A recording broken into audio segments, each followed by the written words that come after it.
Yo, yo, yo, what's up, everybody? Let's just dive right into it. So we're still in the process of developing this water system, and I think we're in a pretty good place. So let me just summarize it before we jump into it once again. So it has been a very experimental period where we slowly but surely developed a variation of a flood fill algorithm that fills the terrain with water given a starting point and a water amount. And we got it working into a stable state that I would say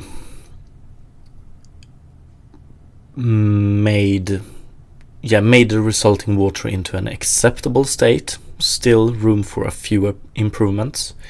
But then we took this solution, cleaned it up, made it use textures instead of custom classes and structs.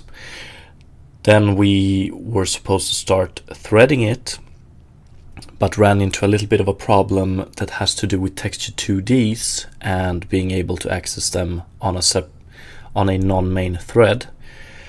But we got around that with a solution that still is not entirely safe.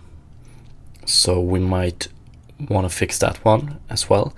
And now we're in the process of cleaning up, optimizing, and simplifying the flood fill algorithm to work in multiple steps and on a separate thread. And I think it's going pretty well.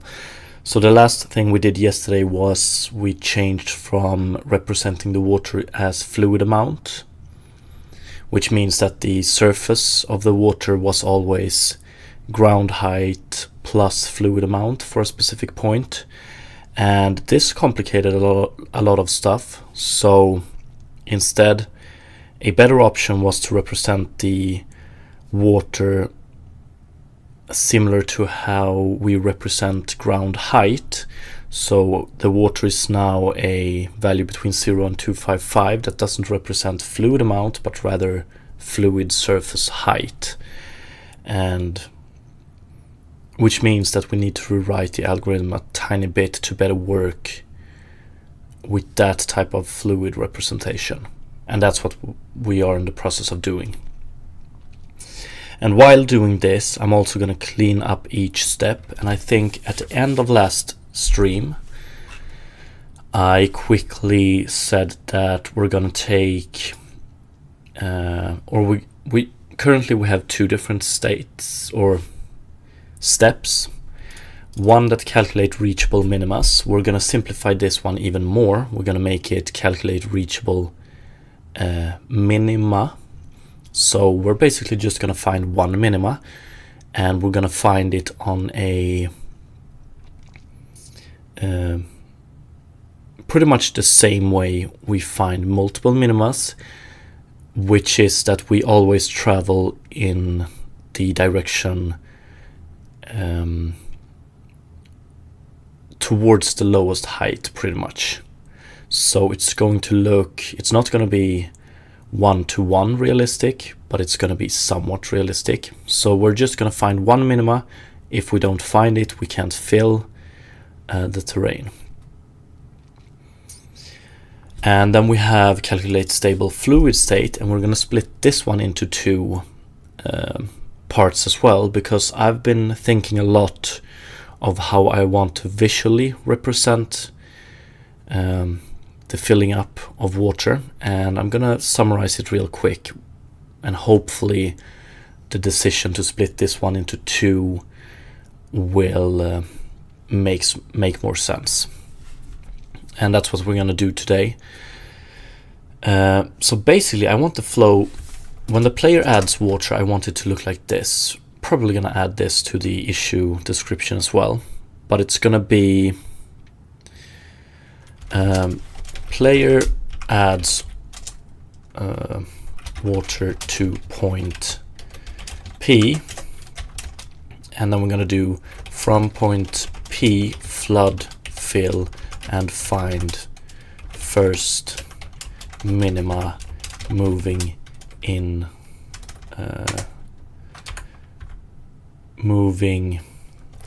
a lowest ground height direction. Hopefully that makes sense.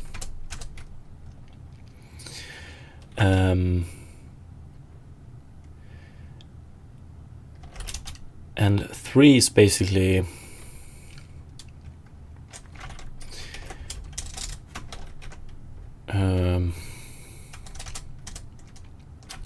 let's see, if minima not found,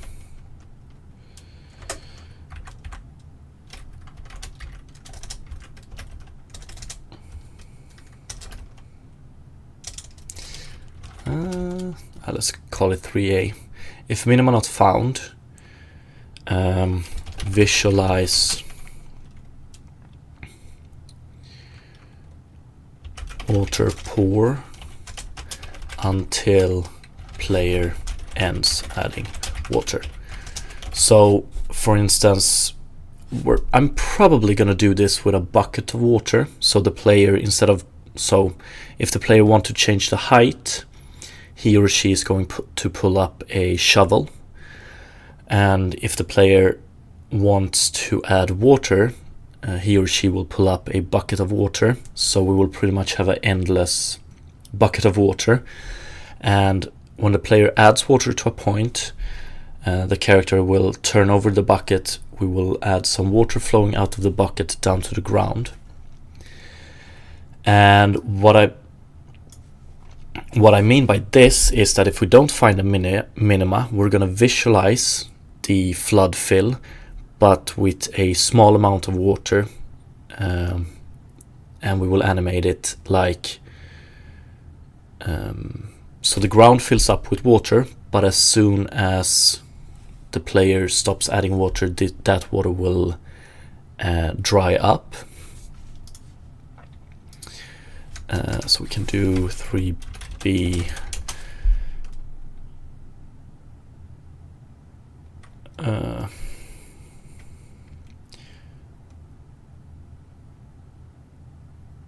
dry up water, basically. If minima is found,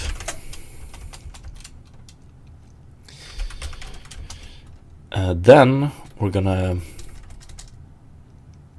how do I want to write this?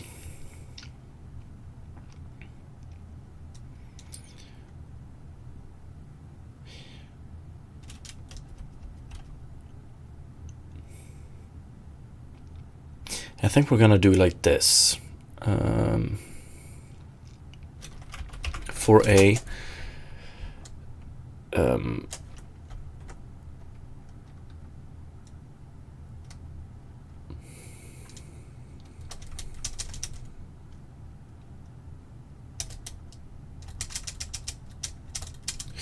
let's write it like this. If minima not found, if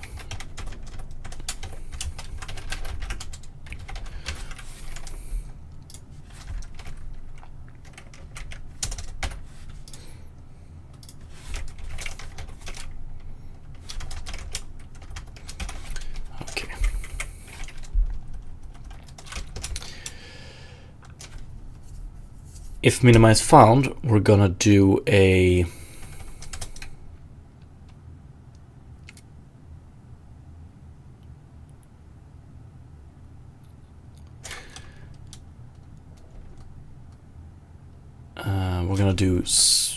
for add 1 unit of water to point, 5 flood fill that from that point.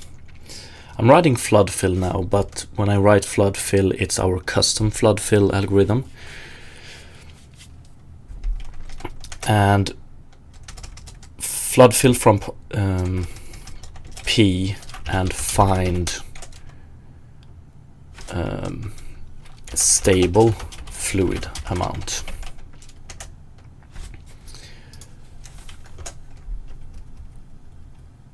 And here I'm going to do while player is still adding water.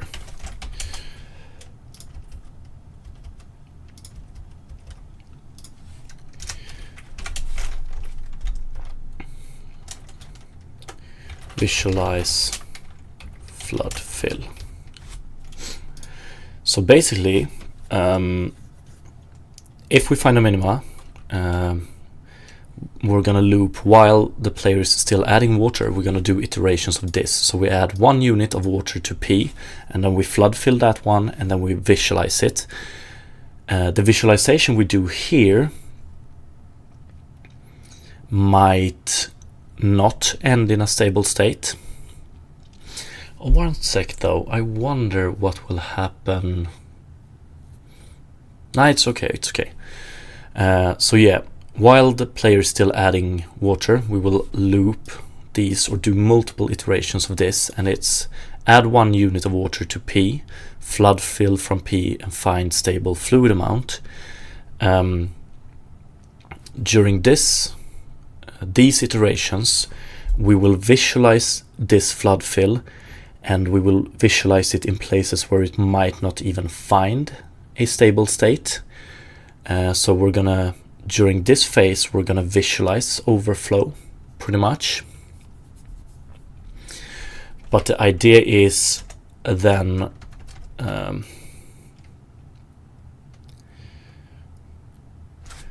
while player is still adding water, or maximum water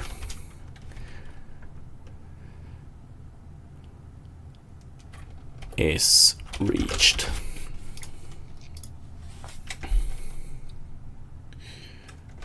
When player stops adding water,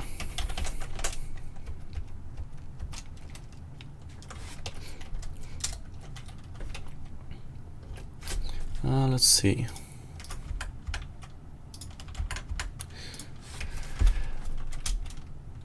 Flood fill P with, and fine, I'm gonna call this one stable fluid amount. Yeah, flood fill P with stable fluid amount, and then we quit. Or visualize end result. This is pretty much how the gameplay mechanic of this is going to look. And the idea is, so we loop through this one as many iterations until the player either stops adding water, or we have reached the maximum amount of water that can be at a point. Might add some other cases where we quit here, so we might quit this one earlier for some reason. We're gonna get to that point later on. But then when we stop adding water, we know how much water we can add to P without it drying up when it moves in parallel. So then we're pretty much going to, so dependent on what values we find here, we might dry up some of the water that the player has added until we get to the stable state, or we might just smooth out the place where the player has added water. This is pretty much how the gameplay for adding water is gonna look.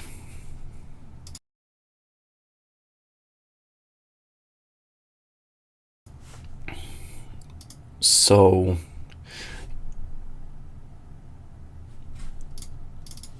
right now, calculate stable fluid state does this one, and then it does this one. So we don't loop this one, and we just do this one instantly. And that's why I want to split this one up, because we're going to do this one again and again and again until the player stops adding water. And like, depending on for how long this goes on, it's going to be extremely calculation heavy, but we're still going to do it on a separate thread, so it's okay.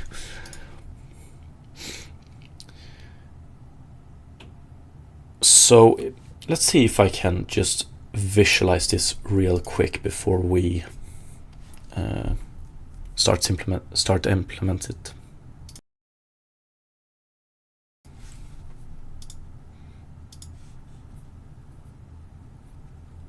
Yo, what's up, UbDev? Step 3, cry a little that it doesn't work. Yeah, it's probably gonna be some frustration as well, but I'm pretty sure we can make this work. I'm optimistic.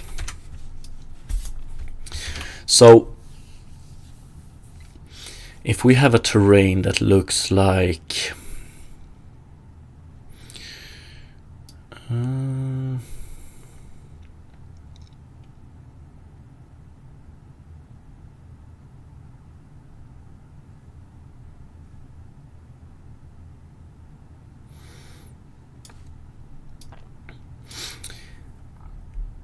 yeah, let's paint it like this.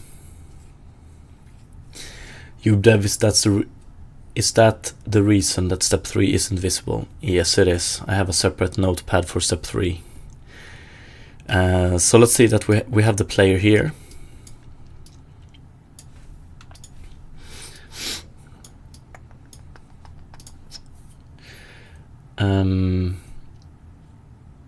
If, let's say that the player adds water to this point, the first step is going to try and find a minima.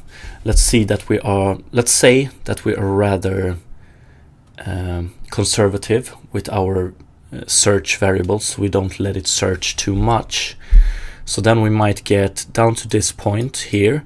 We search in this direction and we search in this direction, but we don't find a minima. So we're just gonna play, let's see here.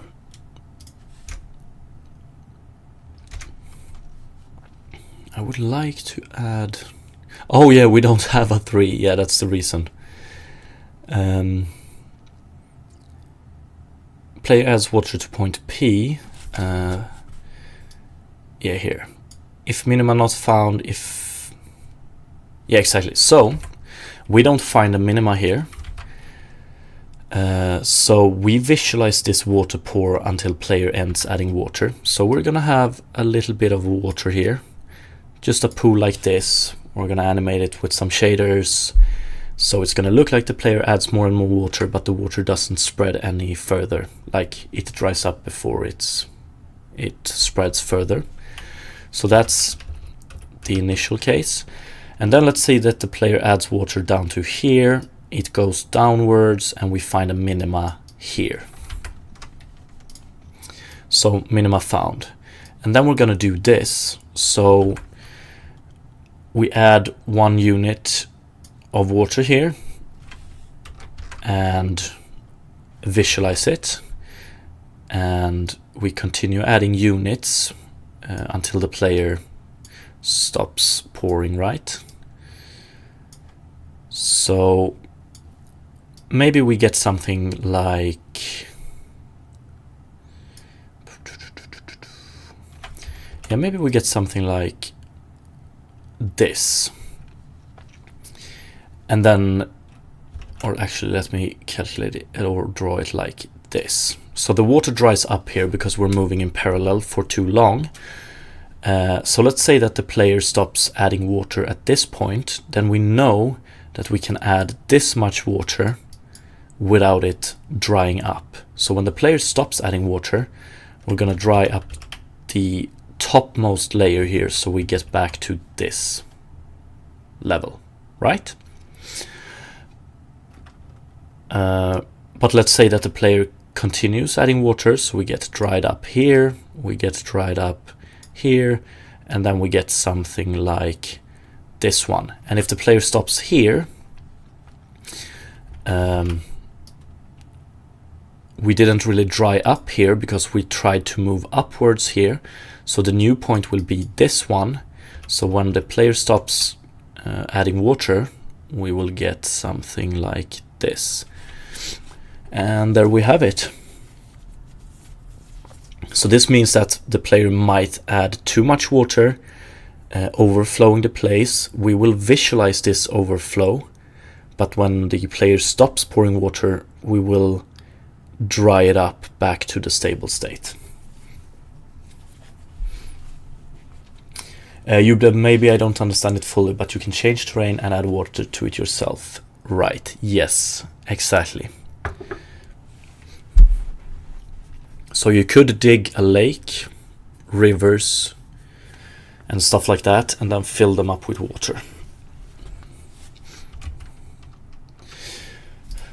And now we're just in the process of making the algorithm multi-threaded, cleaner, and altering it in such a way that we can properly visualize it to the player, what is actually going on. And I think this rough outline of the flow looks good. And in order to do it, you loop all cells to find minimum and maximum positions. Yes, exactly. Yo,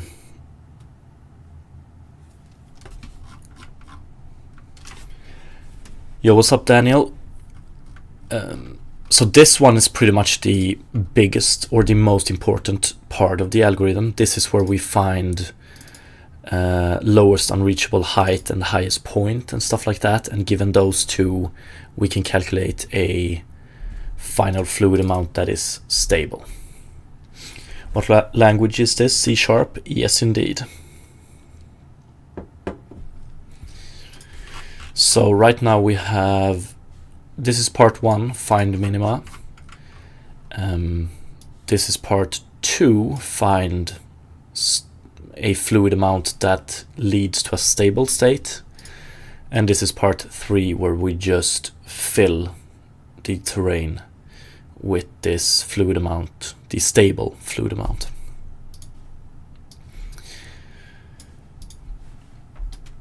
So we can remove this one now because we have it here. So reachable minimas, we're going to change this one to calculate reachable minima, or find reachable minima rather.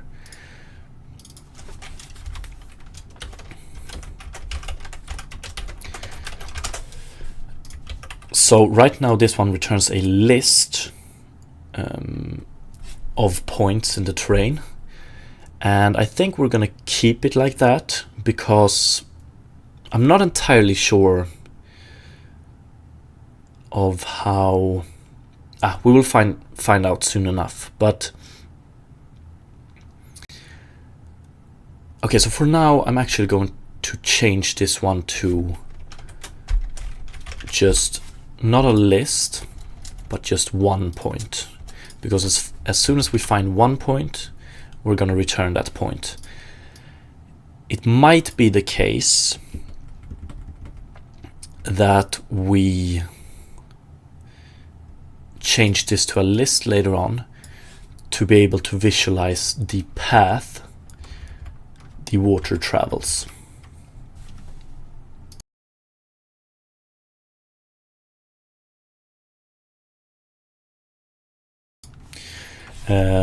Maybe it's just my thinking, but wouldn't it be much more efficient to have lookup tables for all terrain data, since terrain after change is static? And like, that is definitely an approach that can be done, but it also spawns a series of questions, like when you say lookup tables, what data would you like in the lookup tables, and how would you structure the lookup tables to be able to quickly search them and stuff like that.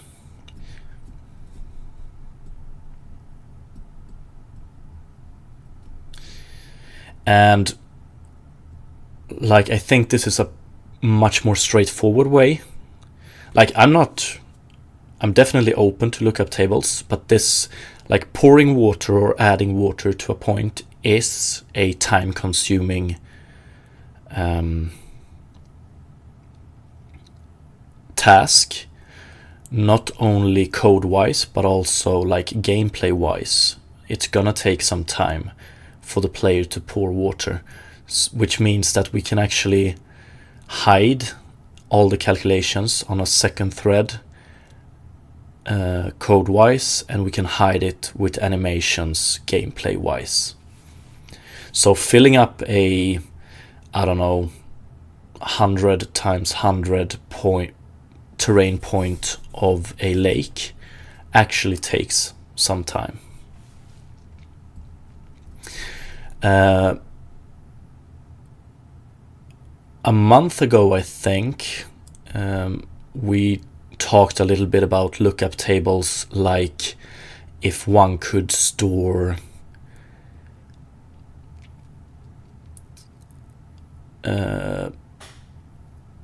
like gradients in some way that would make this much easier. Like you know the gradients you can see in a when you look at a map in real life, when you're going to navigate a forest, for instance, they visualize height differences with sort of a gradient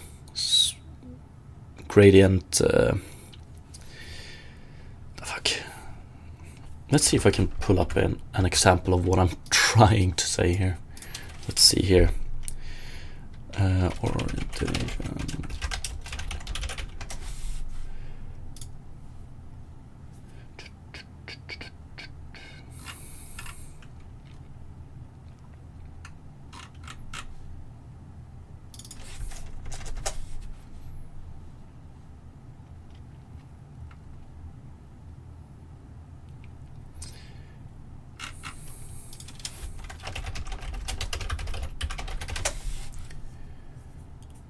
Yeah, is it something like this? Why is it so small though? Let's see.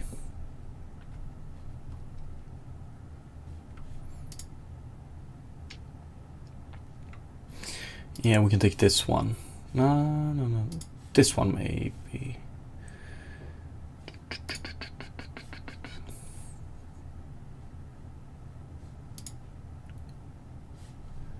So I'm wondering, so like this, so you could think about adding lines like this for your lookup table. So if, I think this height is going upwards, but if we add water here, we always know what area will be filled.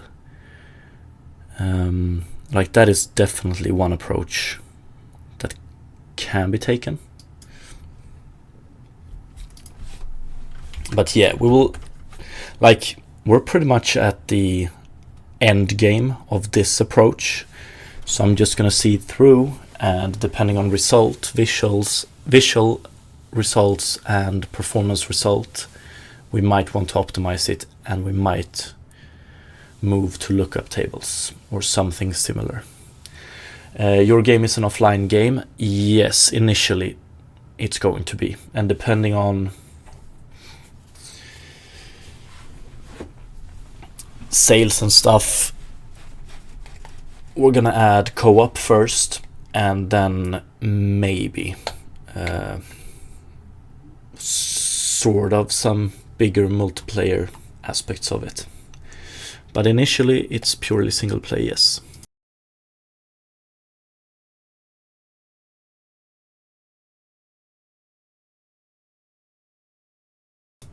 And honestly, the only reason for not adding co-op from the get-go is because of the time constraints, pretty much.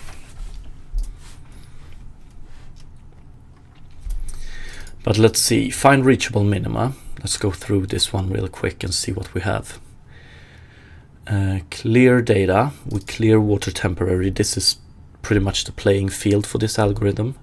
And we move data water to water previous. So when we start to add water to a point, the current state is moved to water previous. But we don't reset water, because we're gonna add to it.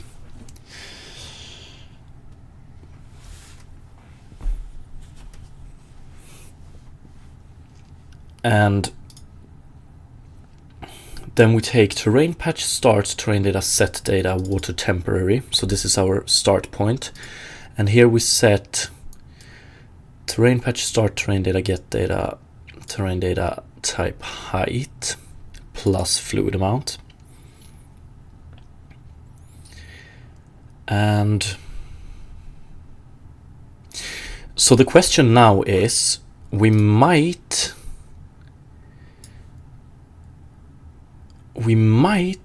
want to make this iterable as well. So if we start adding water and we don't find a minima, then we add one more unit of fluid amount, try again. If we don't find anything, we add one more unit, try again, and on it goes. Should be fully offline, right? Not always online, even after adding multiply. Yes, multiply. Yes, yes. I'm gonna try to be as consumer friendly as I can.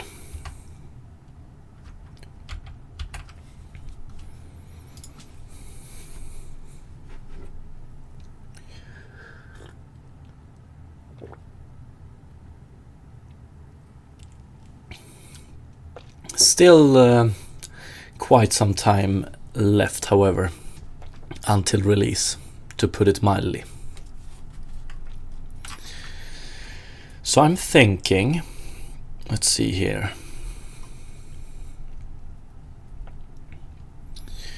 We probably want to do something like, we have fluid amount here. I don't think we're gonna send this one in here anymore. So during testing, we could actually heighten or lower this one, so the player could add a lot of water in one go. That's not how it's going to work given this flow. So I think we're gonna remove this one and go with a constant here instead.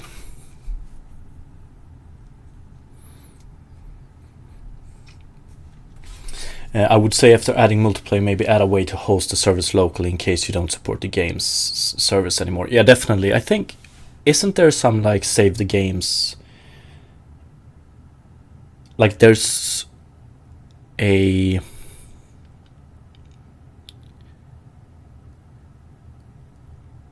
What am I looking for? Isn't that what... Yeah, stop killing games. That's what I'm talking about. Yes. Yeah, so just to summarize, like when I'm talking about multiplayer for this game, like the step after co-op, then I'm talking more about letting people come and visit your garden. So for instance, if you have Steam friends, you can invite them to your garden and both of you can play in the same garden, co-op-ish. So it's always going to be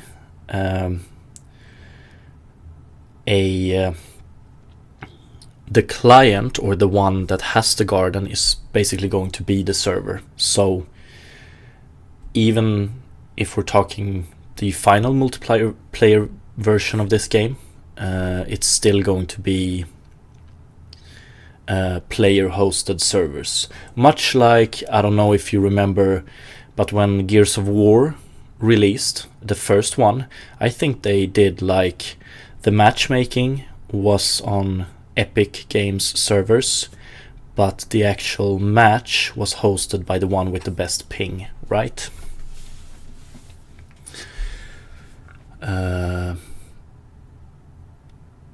Which was insane to play with, because that means that the delay, you had a lot of variation in the delay match to match, which means that you had to learn how quick response time of the current hoster was, so you knew how much in front of the enemy you would aim. Yeah. But yeah, it's never going to be first party servers. Yeah, so let's switch this one now. I want to see, where do we have this one?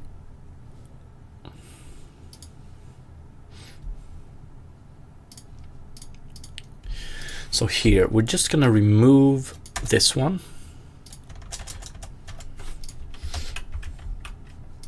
And we're gonna remove this one.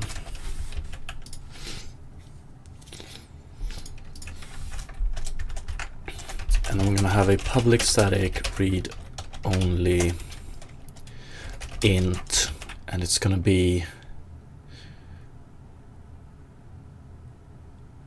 fluid unit, I think. Might go with 5 for now.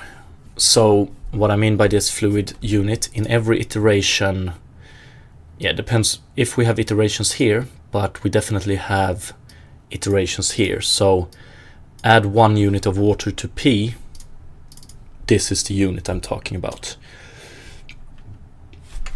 So if the player keeps adding water to a point, we're gonna run the algorithm with 5 initially. So whatever water amount we have at that point plus 5, we're gonna run it through, visualize it, then we're gonna increment fluid unit, run it through, visualize it, and so on and so on.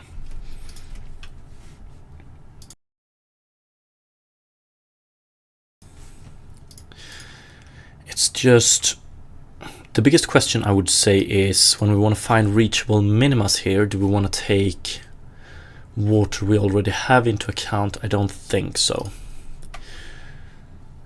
So we're going to do byte fluid amount. Actually,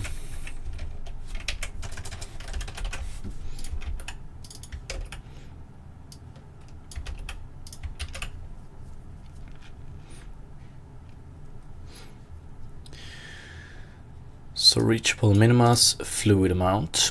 Let's see, find reachable minimas.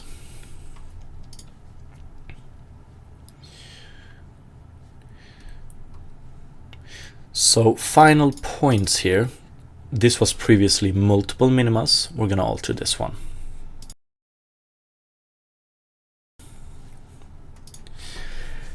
Meme over on YouTube, what's up? It's been a while since the last time I checked out your stream. Good to see you still going at it. Hell yeah, I am. I did, however, have a 3-week break just recently. But apart from that, yeah, we're still going strong. I appreciate you dropping by. Daniel, I'm just waiting for the time I completely run into a roadblock in learning C, since I learned Lua and now I'm learning C. Oh, that's quite a difference between those two, isn't it? I went from, I learned programming in Java first, so object-oriented and very modern language, and then I took a course in C, and the difference was staggering, to say the least. It was hard trying to think in a non-object oriented way-ish.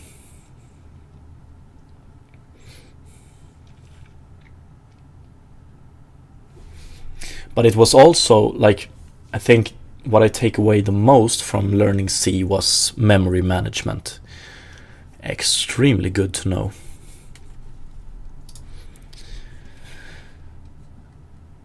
Okay, so final points is just going to be, we're gonna skip this one.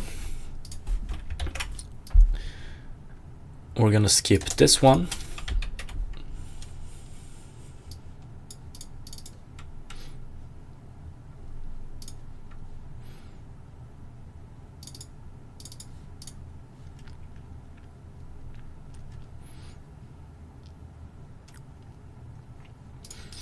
Then we go through this. We're gonna do a double check on this one because we stopped yesterday on this one.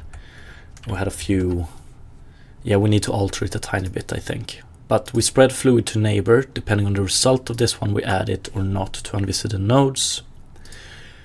We calculate height difference here because if height difference is bigger than 0, then we have a neighbor that is greater than this one, so we don't have a minima. So actually, it has higher neighbor, true. I think we can skip this one. Or no, we can't. Yeah, and then we check this one. If our point does not have a neighbor that is lower in height, and it has at least one neighbor that has higher height, that means that we have a minima. So for now, we're just going to do return p. But then I wonder, let's think about this one for 1 second. Otherwise we do this, and then we need to return something else. So I think we're going to change this method a tiny bit as well. We're going to have a reference here. I think we're going to make this one return this one as a out parameter here. And we're going to make this one return true or false. Because if it returns false, then we want to increment fluid amount, do it again. But if it returns true, we want to jump to the next part of the algorithm, right? Remember, I want to try C myself. I've used C++, but never C. Yeah, I think I actually learned C++ before C as well.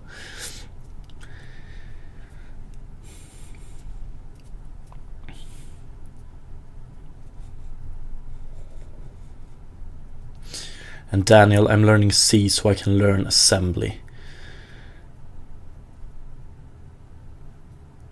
My initial reaction to that is, why do you want to learn assembly? I mean, it's a good thing to know, but I wonder how useful it is these days unless you're actually gonna do a lot of work. Oh, you want to reverse engineer stuff. Okay.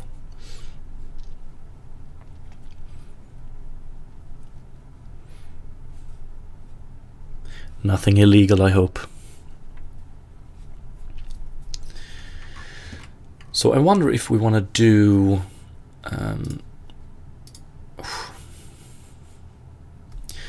let's take a look at tuple C#. I just need to refresh my memory. Is it a value? Tuple types are value types. Okay.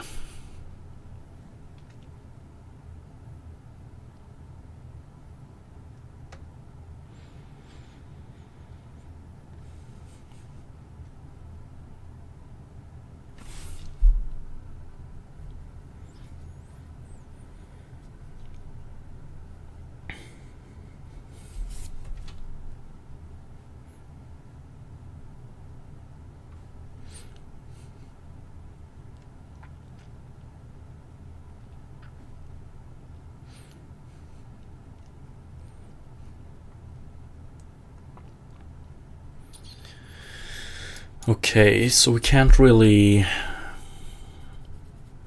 do it with an out, I think. Maybe reverse engineering is super cool. Yeah, I think so as well.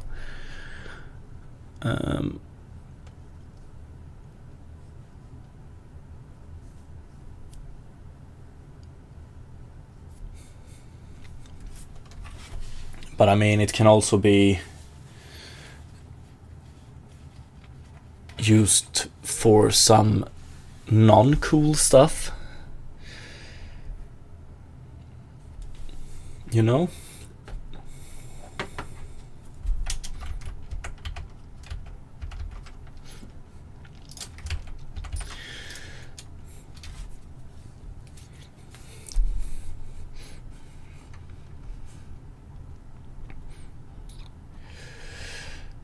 Okay, so here we have a problem. We want to return a tuple, but I wonder, maybe we should just do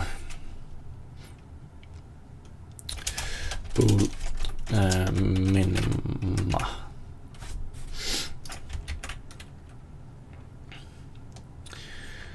So we do, can we do,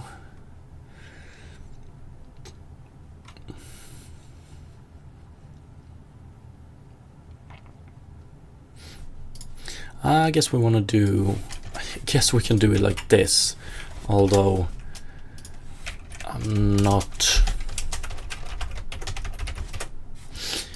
like this. So we could return P true. So this function actually returns a tuple or tuple, where the first element is a tuple and the second one is just a boolean that tells us true if it's a minima or false if it's not.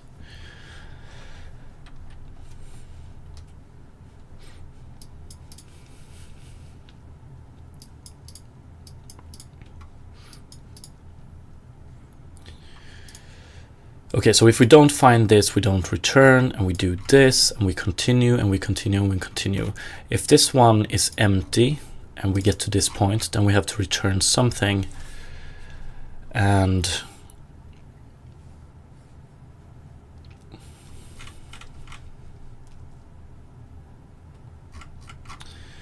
wonder if we want to do it like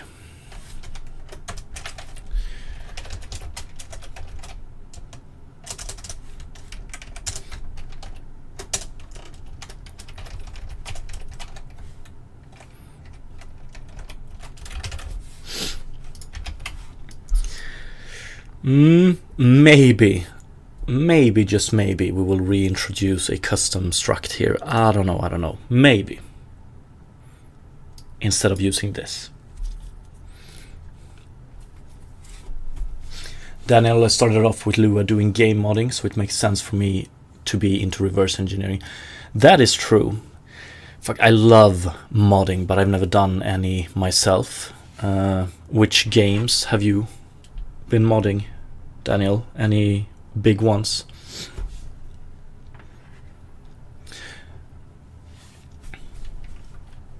Isn't it, I've mentioned this previously in my stream, isn't it like Hades 2 that has pretty much the full game implementation in Lua files? So one could go pretty crazy with that one. Like actual game controlling game logic in Lua files.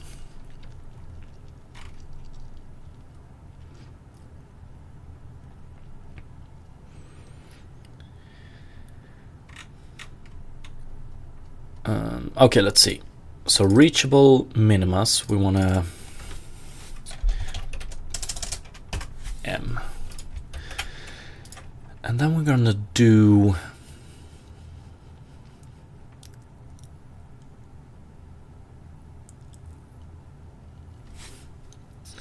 so we could do it like this.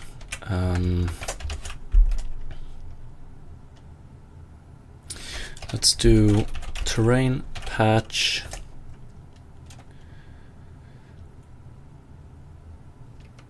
p int x int y m is equal to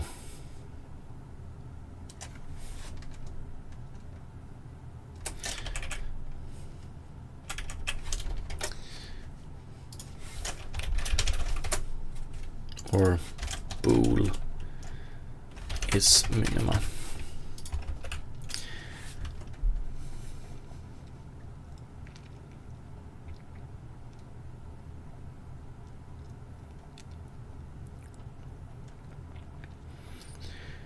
I want to implement a custom struct here once again, but yeah, let's do it with this for now, even though it might look a little bit dirty.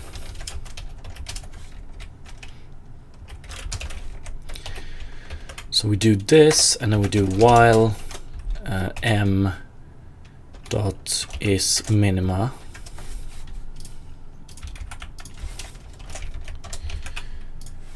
Then we do this.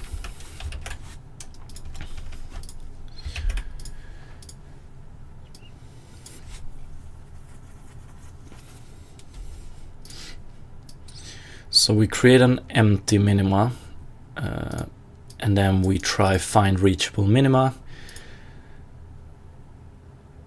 And at the end here we do fluid amount plus equals to fluid unit, right? So we're going to enter this point, set fluid amount to fluid unit. We're going to create an empty m that is not a minima. Let's make this one into P. So while we haven't found a minima, run find reachable minima after we increment fluid amount, and then we check, did we find a minima on the last iteration? If so, we continue. If not, we just do this again, but this time around with more fluid amount. Daniel, I've been modding The Binding of Isaac as my first legit project. Might learn reverse engineering and work on trying to expand modding on games that don't have official support. Nice, nice. I can imagine Binding of Isaac being a fun game to mod.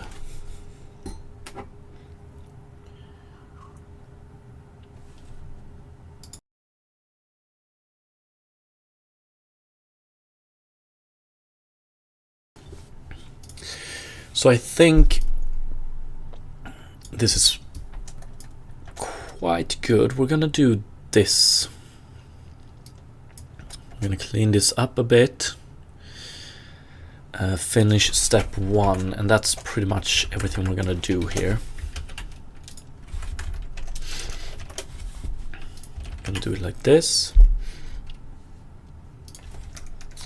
I actually also want to add a in fact, did I remove it?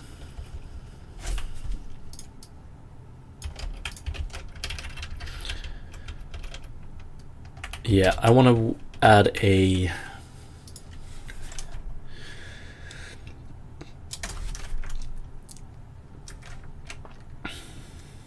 two-second delay here as well. We're not gonna have this one. We might have a tiny delay here later on. Because with a small fluid amount, this one might finish extremely quick. Actually, when it comes to finding a minima, we might not want a delay here, but later on in this step we might want one, because some iterations of this one will probably finish in, we're talking like 10 milliseconds. So I still want to give the player some time to be able to exit the pouring of fluid. Yeah, very much fun to mod, even though the modding API is quite undocumented. Fuck, I hate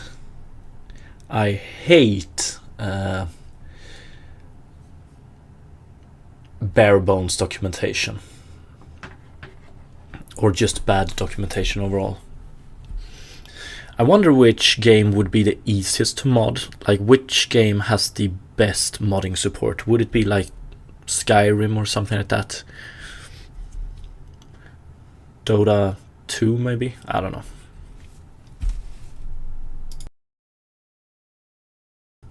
Warcraft 3.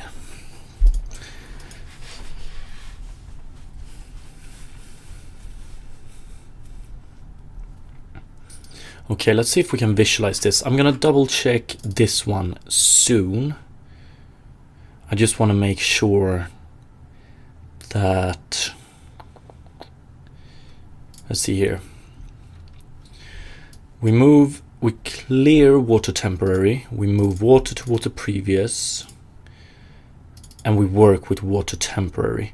So water temporary is going to be, when we return here, water temporary is going to hold our data. And I wonder if, I think we're gonna do something like this here. Let's see. Before we return here, I would probably like to do it here as well.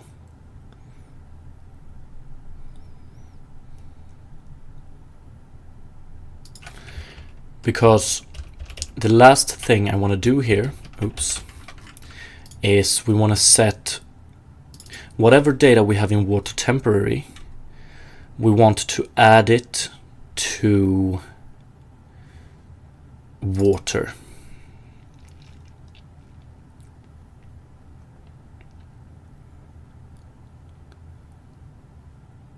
Yeah, definitely. So that we can visualize it. Hades 2 is insanely well documented since all the scripts are there in Lua, unobfuscated. Same with Hades 1, I think. Yeah, it's extremely cool, I think, that they chose that direction.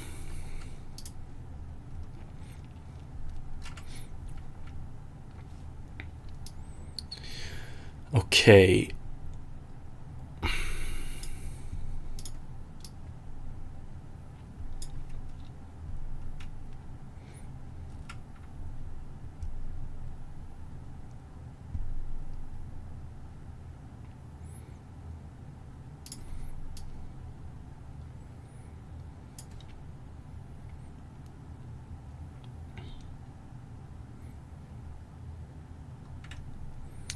So I guess we could do minima found false while this one is bigger than 0 and minima found is not true.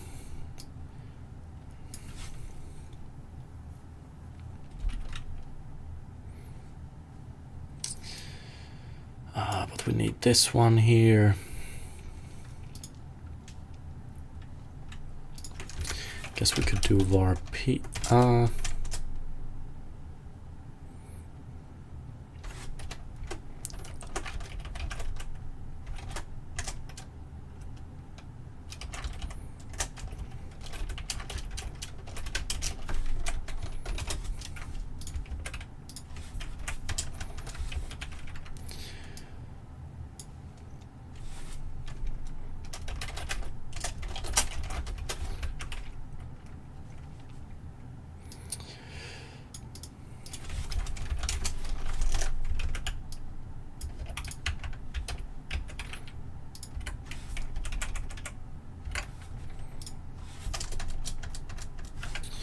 Something like this, and here we just return the latest one we have, and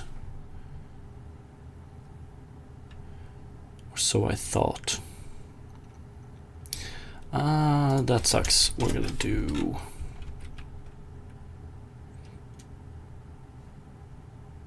yeah, we might as well do this then.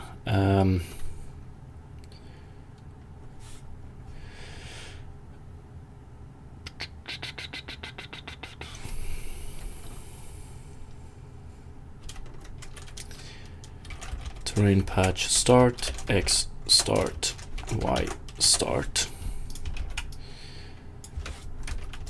We move these two.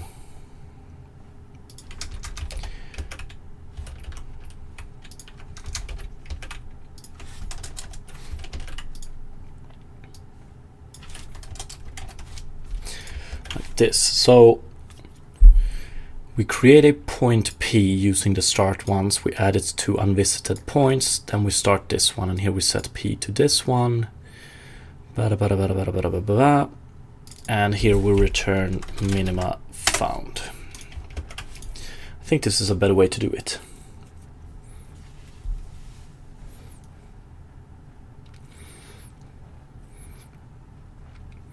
Working with C strings is so bad since technically a string is an object, so strings don't exist in C. Yeah, it depends on the language, I guess. But so it's been years since I worked with C, but quote-unquote strings are basically just arrays of characters, right? In C, which they are in a lot of other languages as well, I think, but abstracted a bit.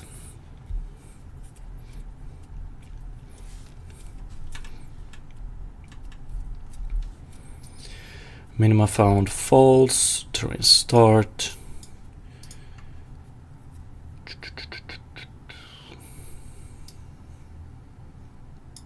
Yeah, I think this is about how we want to do it.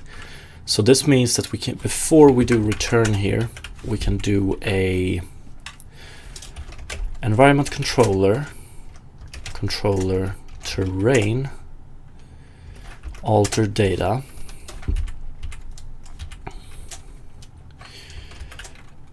Source is going to be terrain data water temporary. We want to put it in terrain data type water. And then we have to specify two functions here, pretty much. So we want a function that transforms the source value, so whatever we have in water temporary, and we want a function that merges water temporary with water. And I think we're gonna do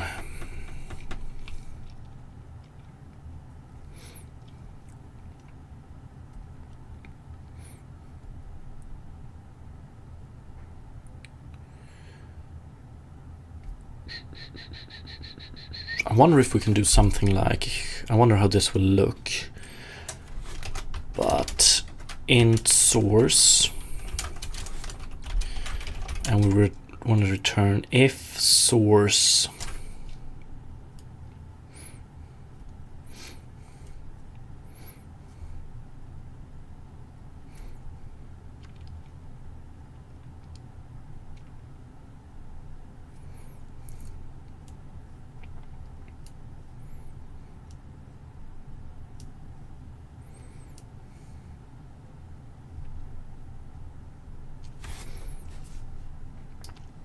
we can't do this one anymore, but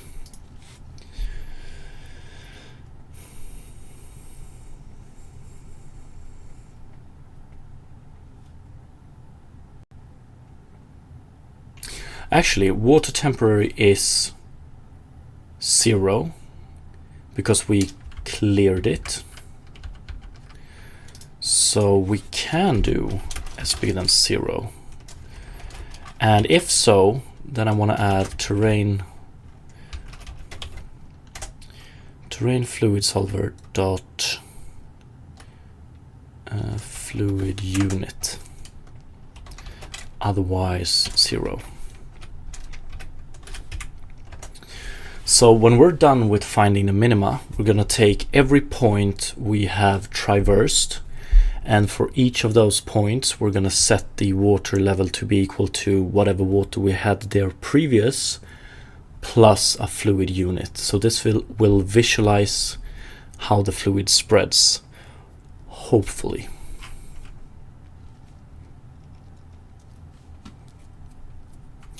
Yeah. So we just want to do source and destination.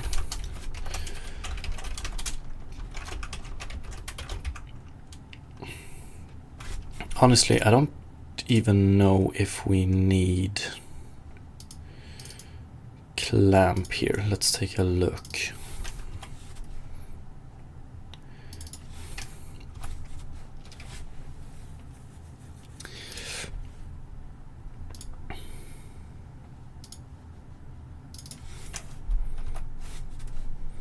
Now we clamp here, so it's okay. So let's just do return s plus d.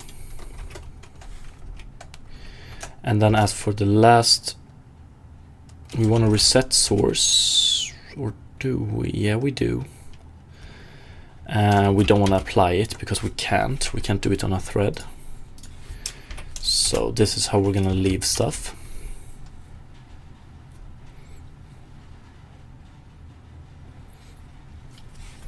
Daniel, once I mess around enough with reverse engineering, I'll probably get into hardware modding. Yeah, that's a whole nother world.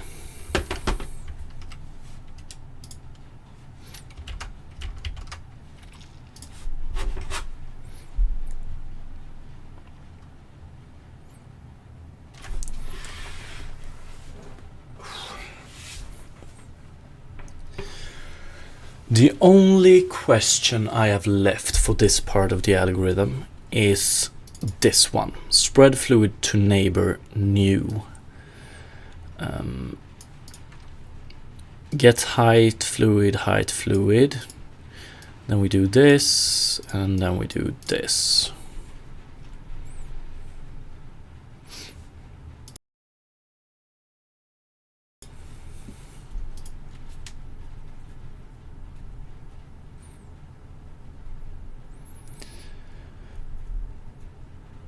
Daniel, I really like those hardware mods they do on NVIDIA GPUs where they just double the VRAM.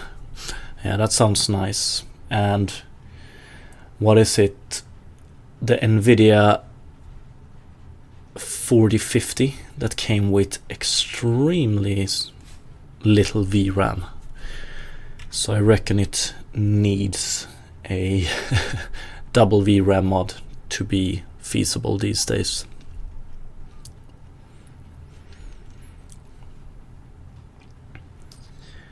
So if P height is bigger than N height, then we remove fluid like this. If it's like this, we do...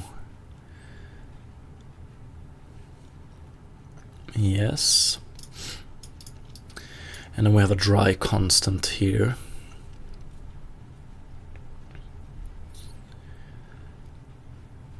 I wonder...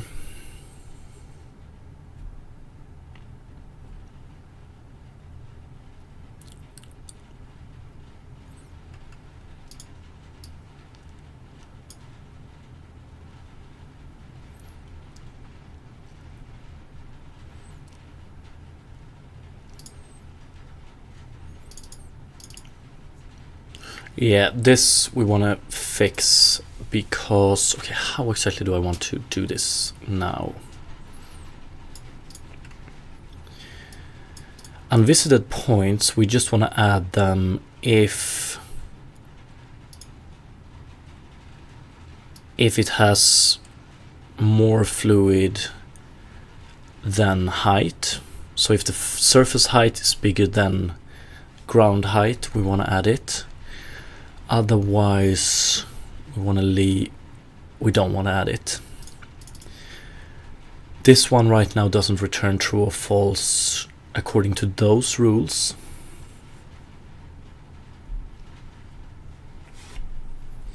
Ice Hyperion, what is this platform that you're doing this on and how can I get it?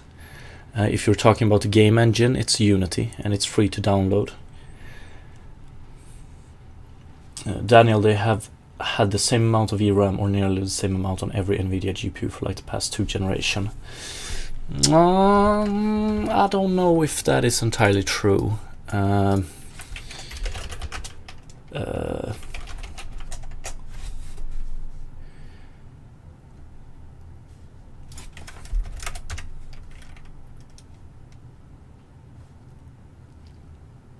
Or actually, maybe that is the problem. But if I remember, so like I think they were talking about the new 40 series that still has 8 GB of VRAM, and it's not really feasible these days, I would say.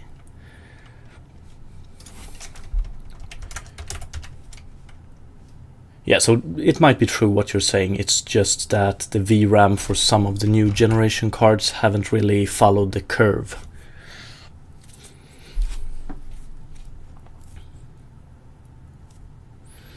What's up, modding Minecraft? How are you doing today? My friend is making a client. He put all the user data on GitHub repository, but not GitHub, but something similar.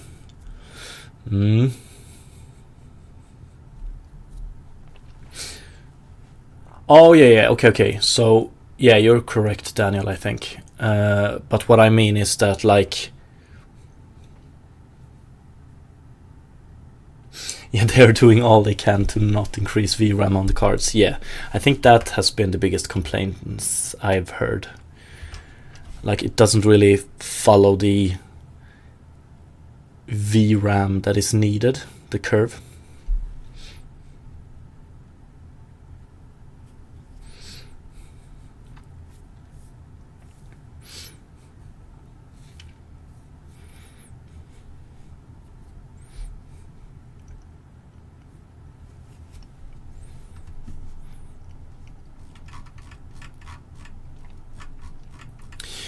Yeah, what I think we're going to do here is we're going to calculate spread fluid to neighbor new. I think we're gonna change this one so it returns a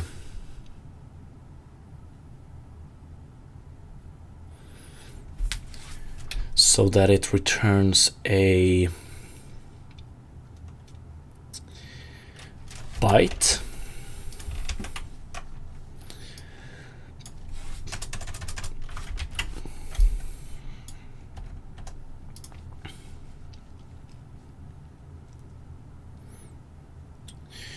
But I wonder.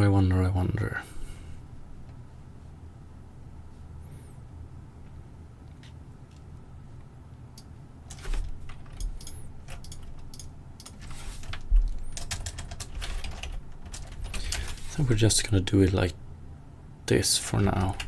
But I guess we're gonna have to change this one to int.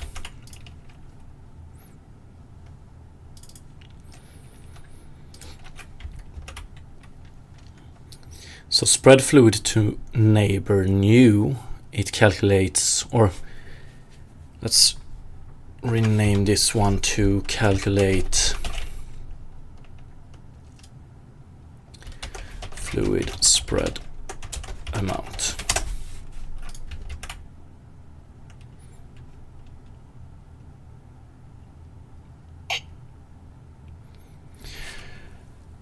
From the leaks, the 50 series is going to have the same amount of VRAM as the 40 series, except for the 5090.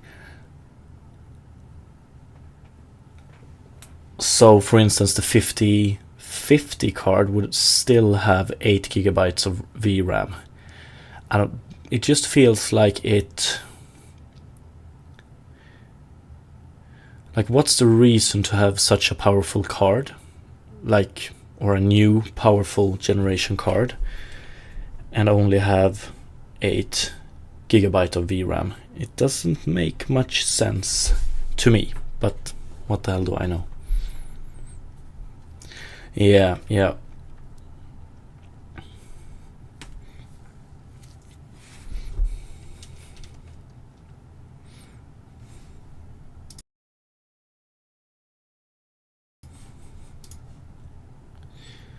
Like if we take gaming, for instance, and you take a look at the new games released today, isn't like minimum requirement 8 gigabytes of VRAM basically?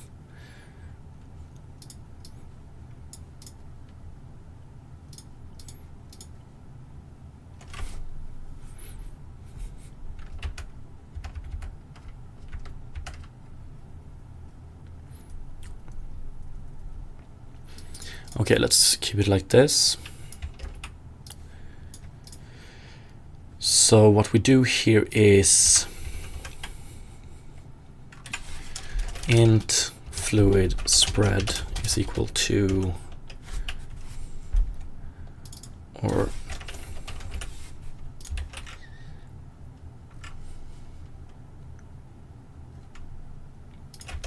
and let's call it fluid spread.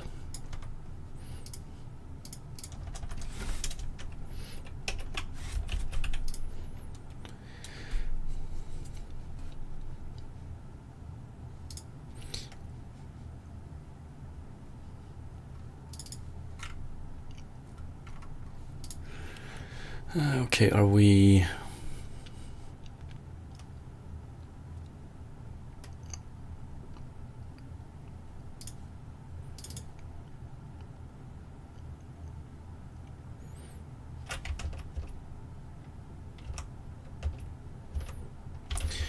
Wait, what is the problem here exactly?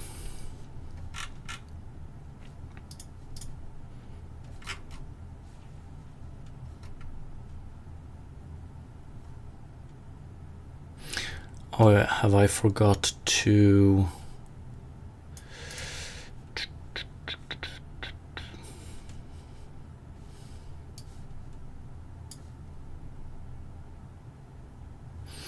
Yeah, so it's just this one, right? So for each, we want to do...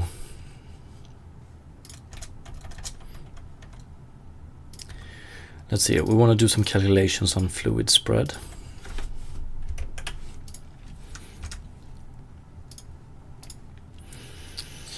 How do we want to do this?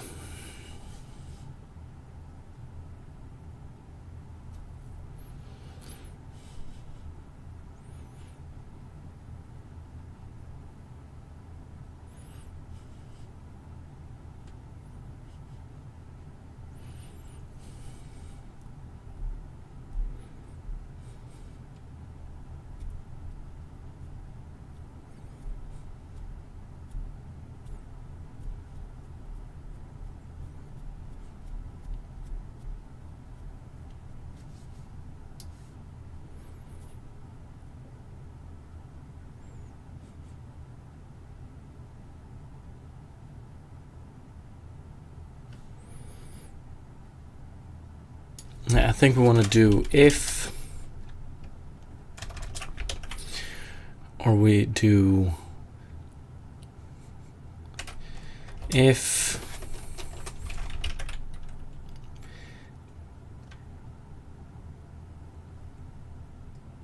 or actually we just do n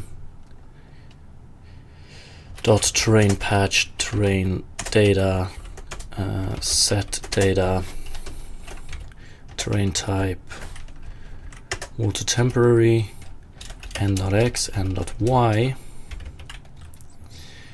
and we do fluid spread.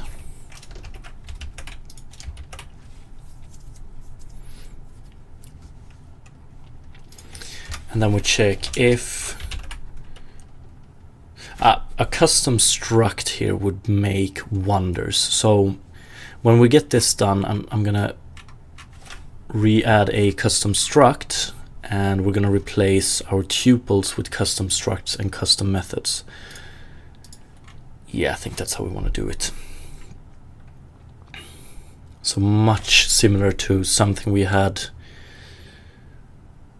or in the experimental implementation, we went with class because we wanted pointers and stuff, but this time around we're just gonna go with pure data or value types. But let's see, what I want to check here is if n.terrain patch.terrain data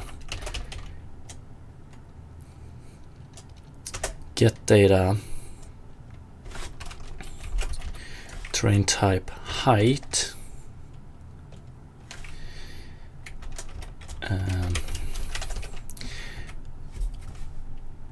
if fluid spread is bigger than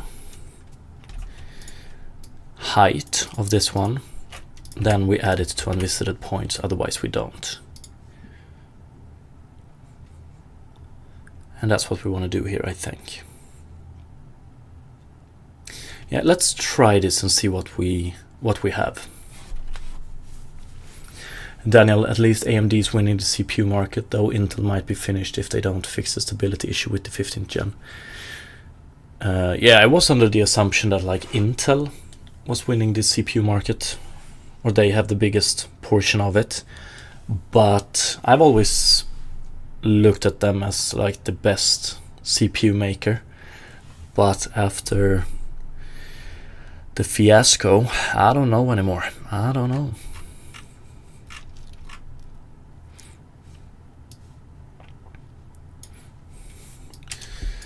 Let's just comment this one out for now, and let's do the same with this one.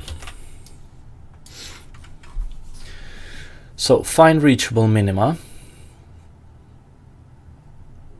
Yeah, we have cleaned this one up pretty good.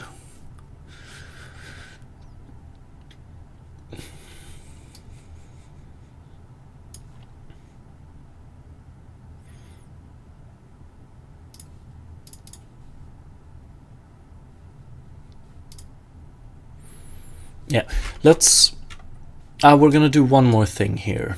I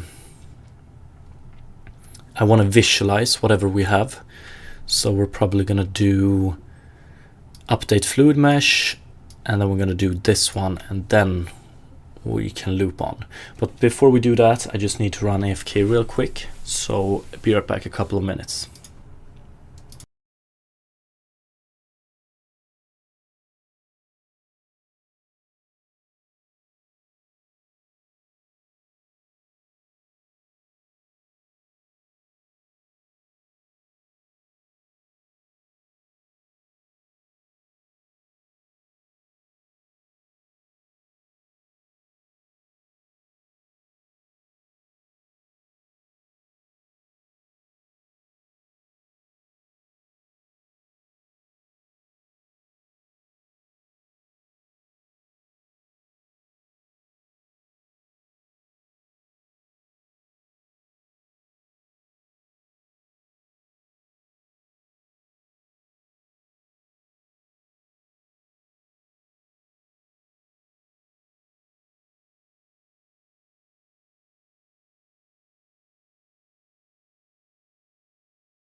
Okay, back. Sorry about that.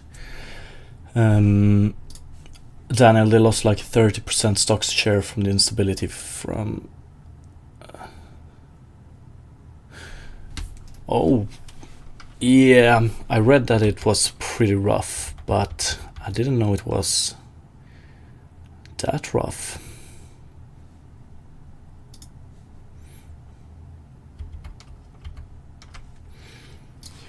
Okay, so let's see here. In this while loop, we also want to do...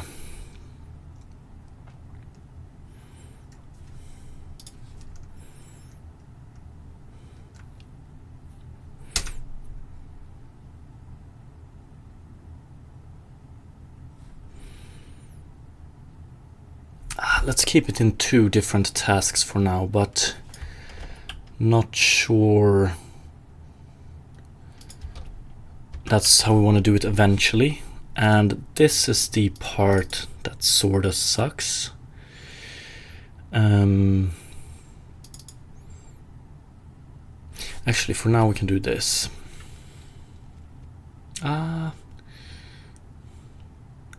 So instead of having to recalculate the full water mesh, we just want to recalculate the points that are affected. But to be able to do that, this method also needs to be able to return that. So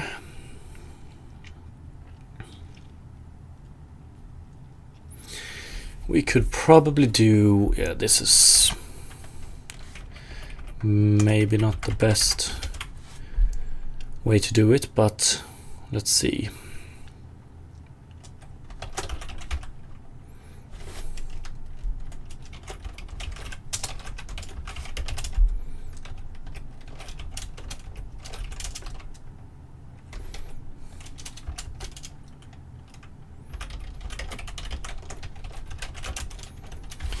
Affected points is equal to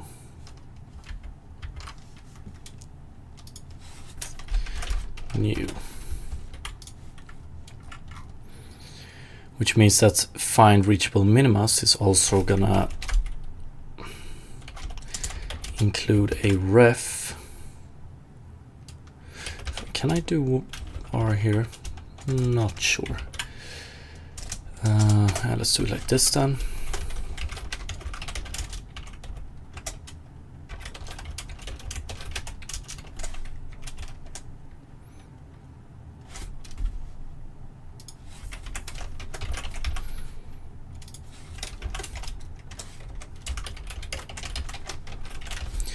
Affected points, and we also want to do this as an aref, right?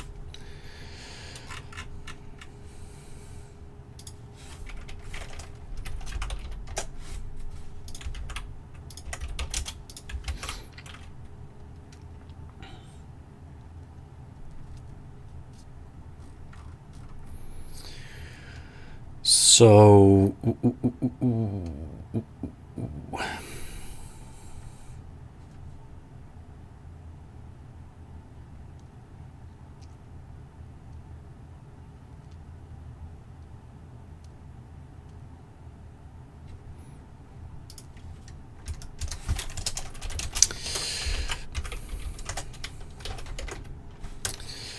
not a very big fan of this, adding this contains here, but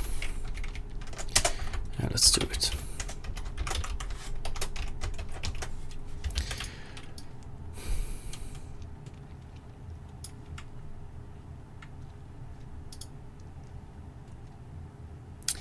Or can it be done in a nicer way?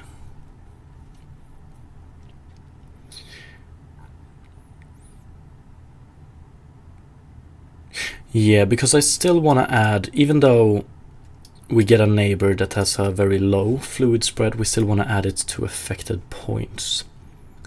But if we do it like this, P itself won't be added.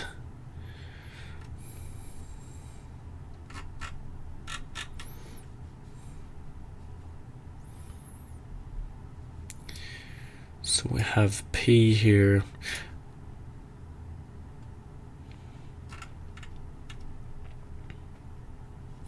Guess we could do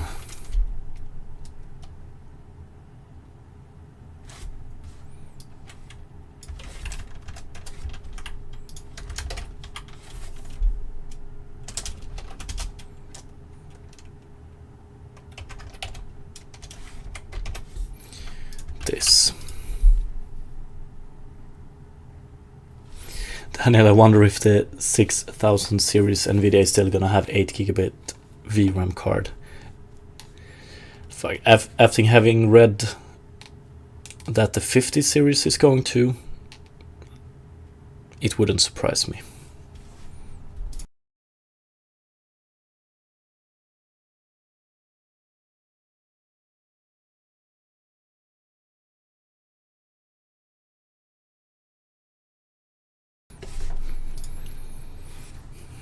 Okay, so given this now we have affected points here, we send it in here, we get it back.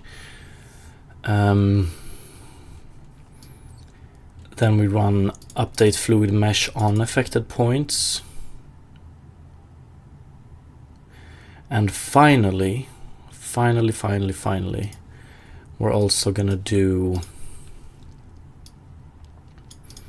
this one.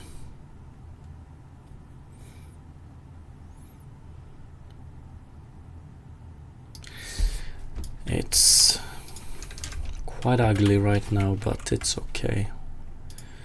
Or actually, let's do this. Update fluid mesh.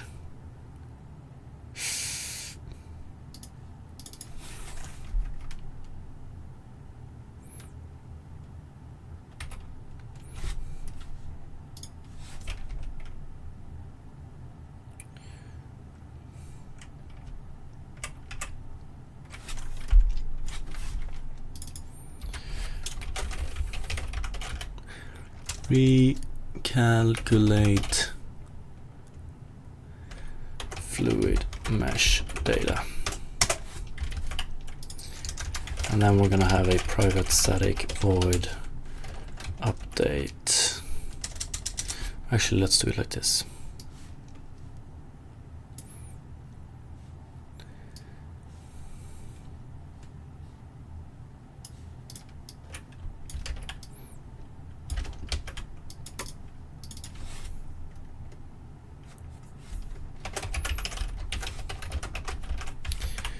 Update fluid mesh.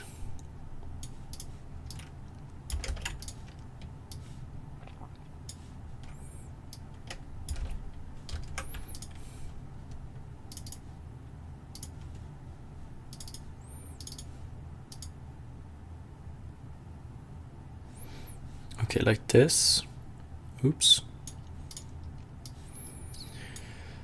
So update fluid mesh affected points. Okay, now I think everything is done to be able to test this first step in a nice way. Yo, what's up, David? Daniel, just wish AMD could properly compete with NVIDIA, but those NVIDIA features like CUDA cores and DLS hold them back. Oh yeah, that's true. Yo, what's up, Pommesley? What you on about? So if we take a look at this one now, it's this step.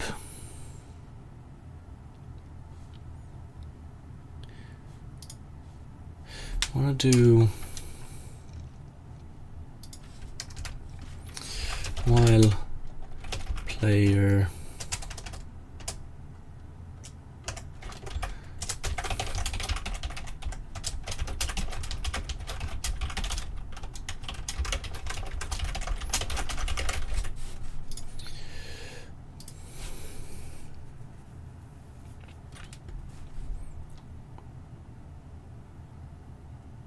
yeah.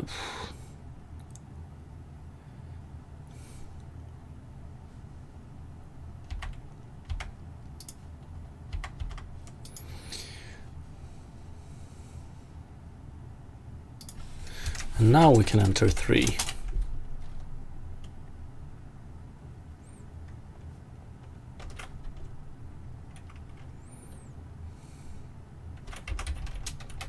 Something like this. So this step is this one.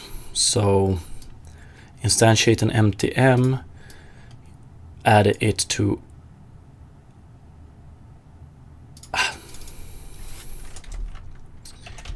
terrain patch start, x start, y start.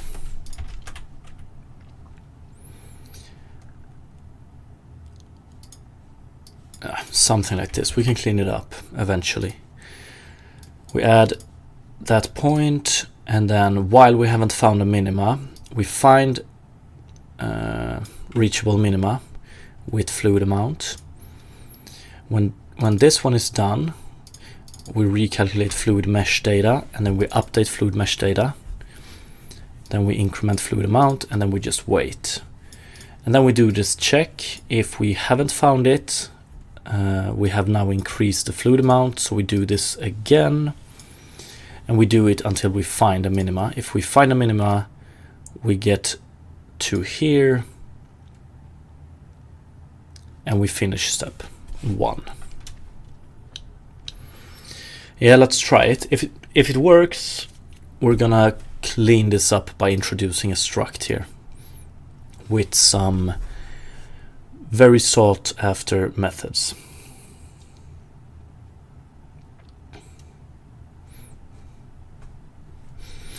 Yeah, like NVIDIA is extremely big on the deep learning, in the deep learning field.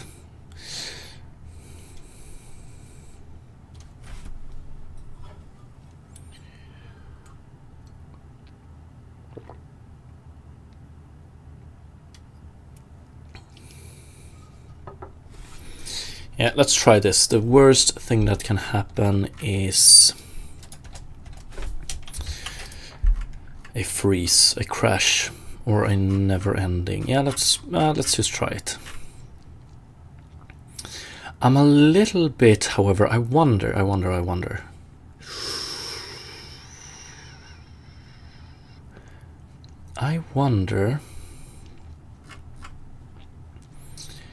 Water previous. Okay, we moved to water here. That's good.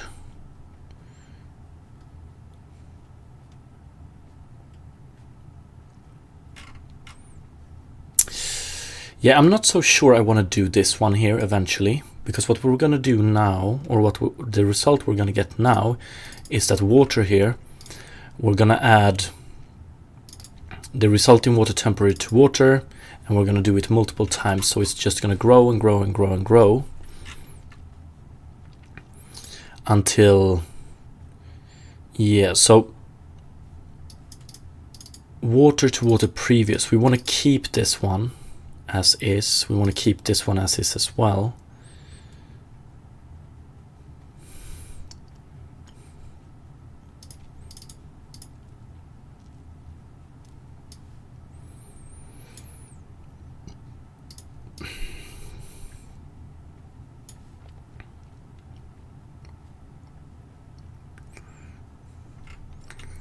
Let's do private static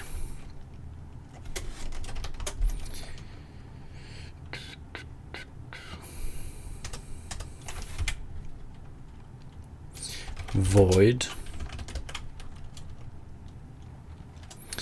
prepare data, I think.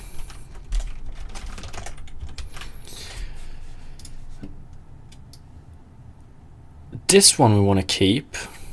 We want to clear water temperature here every time, but moving water to water previous, we want to keep that one here. Let's see, water, it's temporary water. Yeah, I think this is what we want to do. So when we enter this one, we're gonna do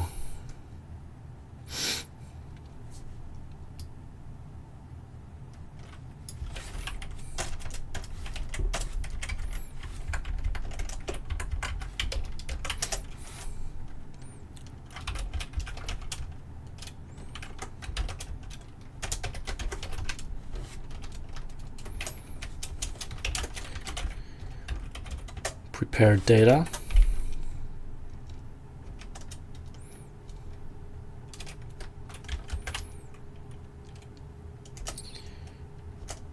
And when that one is done, we do finish step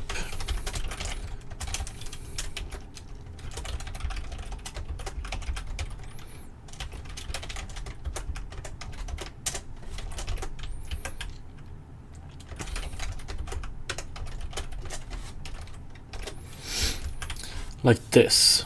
So first we prepare the data.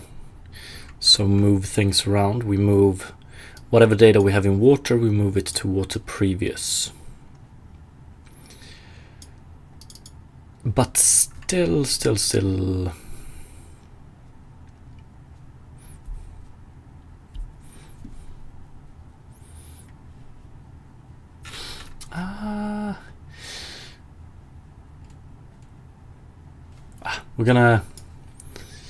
I want to make this more generic. Daniel, I'm just waiting for the LLM crash to happen, just like with NFTs. Actually, so am I.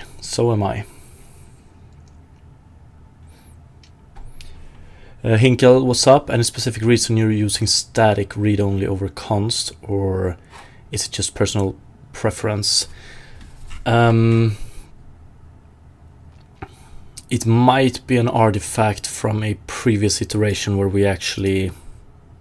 I can't answer that. That's a good question.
Static read only if the...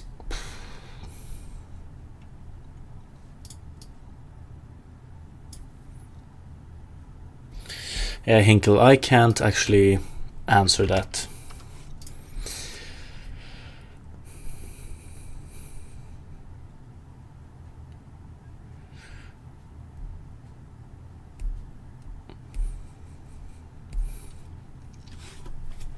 Meme, can we see some gameplay? Maybe soon. We're gonna do a test real soon.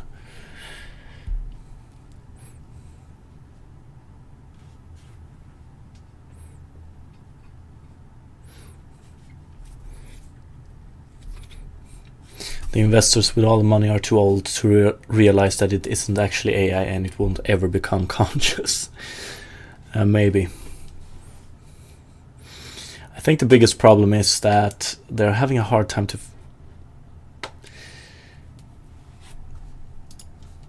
figure out how the hell to make a profit from all these cool tools.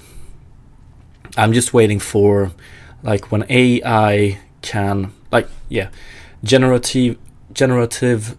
AI is pretty cool, but I want to be able to generate like proper rigs and animations. That I would very much appreciate. Mostly the rigging. That is extremely tedious.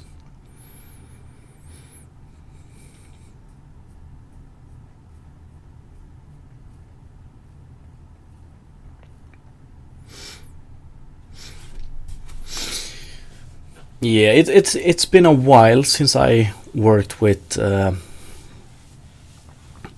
neural networks and stuff like that. But back in 2016, I did a few things with it.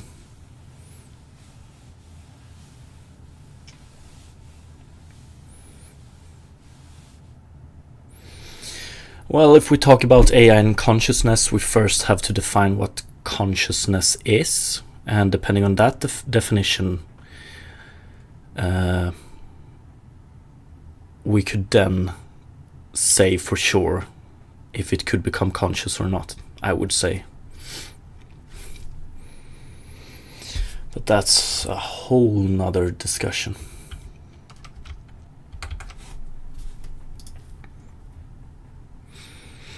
Modding Minecraft, are you selling the game? Not this one, not yet. We're pretty far from release, to tell you the truth. Okay, let's see. I just wanted to prepare data. I want to...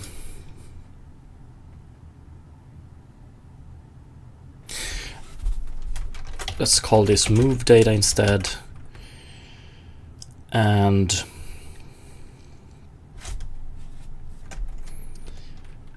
terrain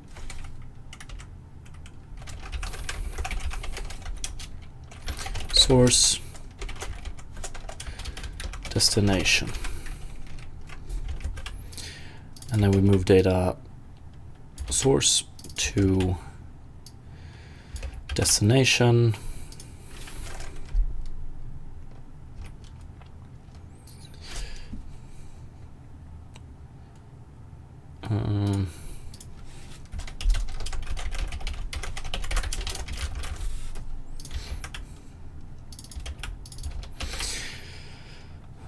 Okay, let's have this method here, and when we do, so the first thing we want to do is move data. We want to move terrain data type water to terrain data type water previous, and we're going to keep this one. Okay, so now we just do this once for each iteration here. That's good. Because what I also want to do before we start the next one here,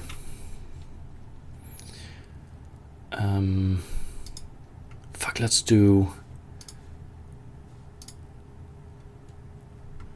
yeah.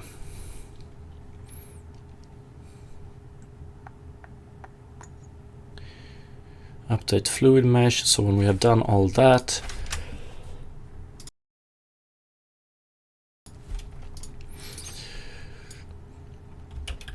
we're going to put the delay here. I'm going to do this one. I probably want to do a do while here instead of a while eventually. But what I want to do, the last thing I want to do here is a wait task. Yeah, definitely want to go with a do while here. I think. We'll see. Move data. And what we're going to do here is we're going to do move terrain data water previous to terrain data type water. So this will make sure that every time we run this one, we will go with the how the water looked previously. Yeah, I think this is how we want to do it. Let's try it.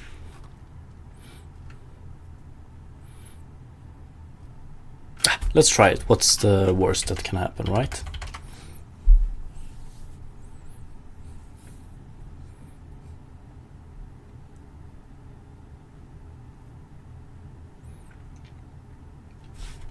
And Daniel, by the way, I didn't catch that last message. I think the fundamental algorithm for these LLMs is flawed, and it's going to hit a bottleneck at some point. I don't know if it's flawed.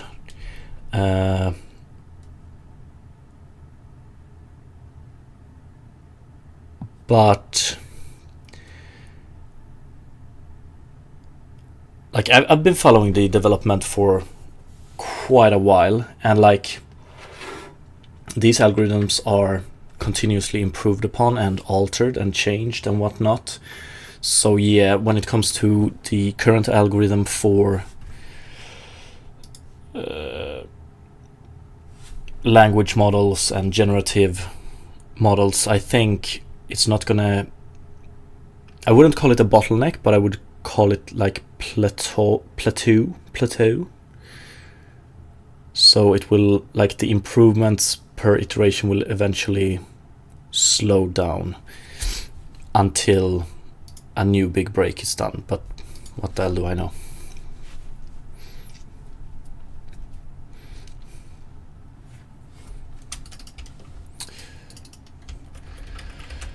Okay, let's see. So water 1, if I add water here, We have prepared data.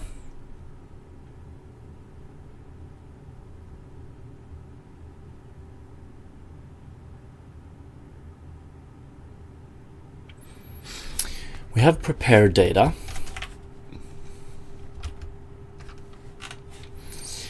But we never really quit this one. I wonder.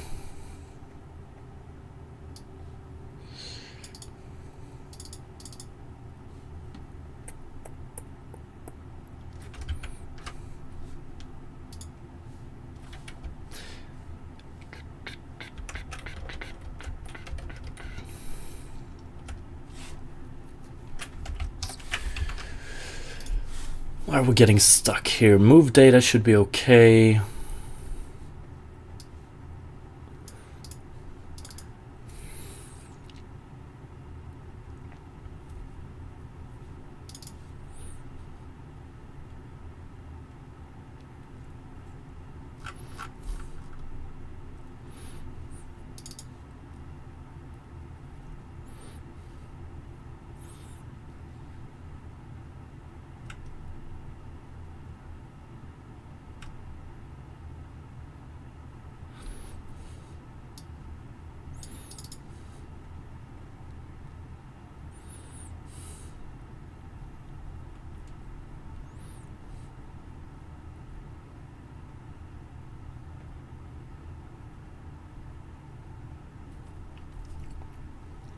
Oh yeah, Daniel, I read a research paper not that long ago where they only trained a LLM on data generated by other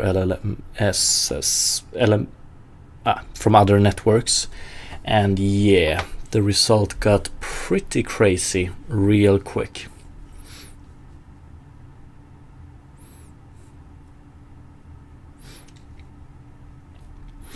And modding Minecraft, I have no idea what you mean by that.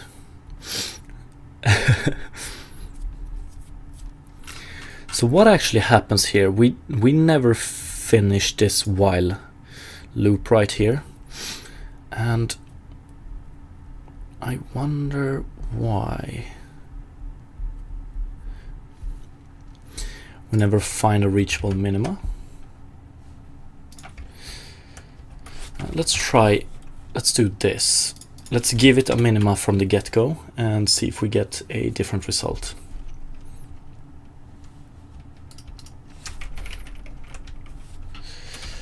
Let's see, do we have a minima here? Height 0. Yeah, this should be a minima. Okay, if we add water there, we actually find one real quick. Find minimas. 2 seconds. Yeah, this went pretty quick. So what happens here is that we find a minima on the first go. We then update the fluid mesh, and then we wait 2 seconds, and then we return the result. So that's good.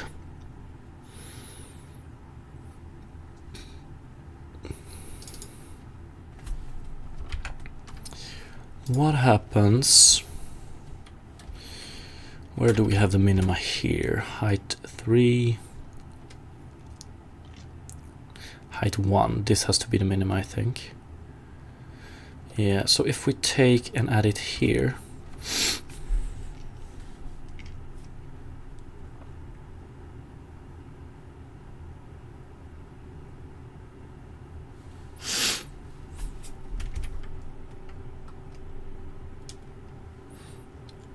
Find minimum 10 seconds and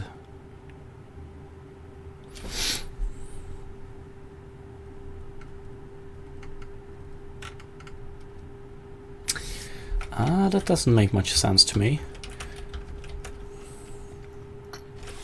10 seconds, so that means that we ran through this one pretty much 5 times without finding a minima.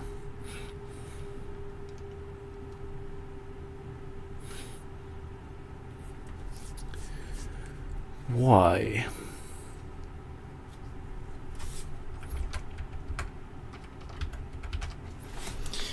Why?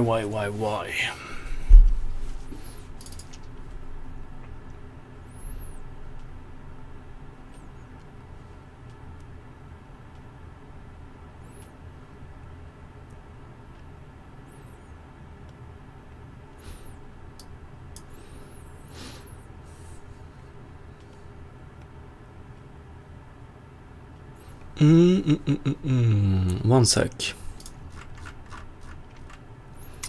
Yes, I think I know. Or do I?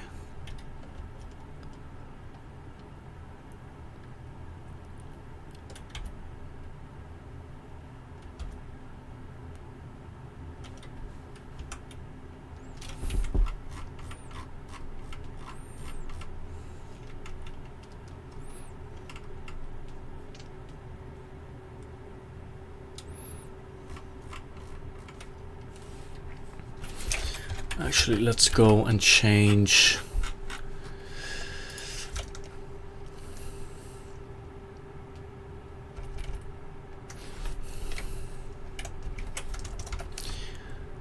Let's wait with this one a bit. So what actually happens?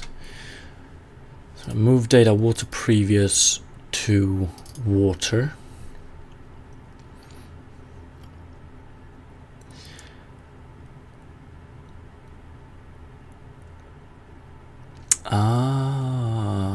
Yes, of course. Okay. So what I think...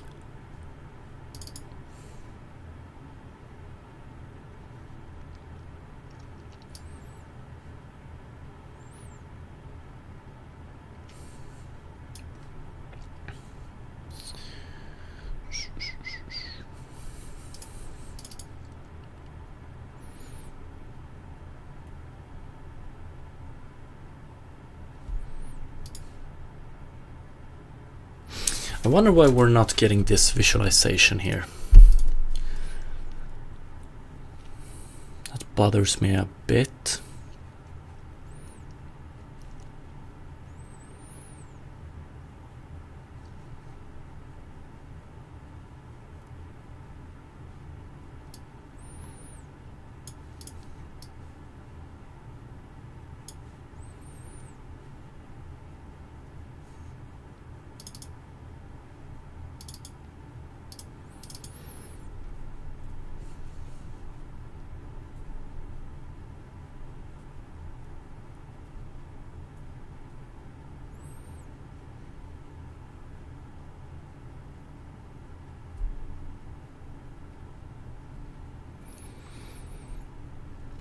Oh yeah, Daniel, that is insane.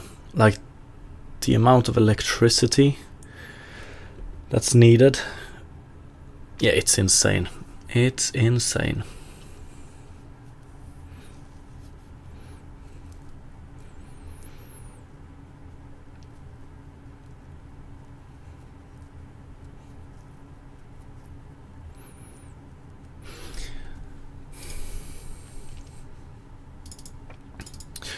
We move water to water previous.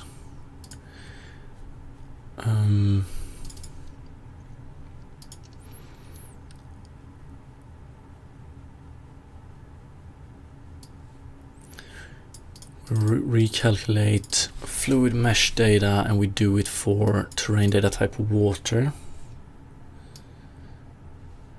And we set water here. We use water temporary.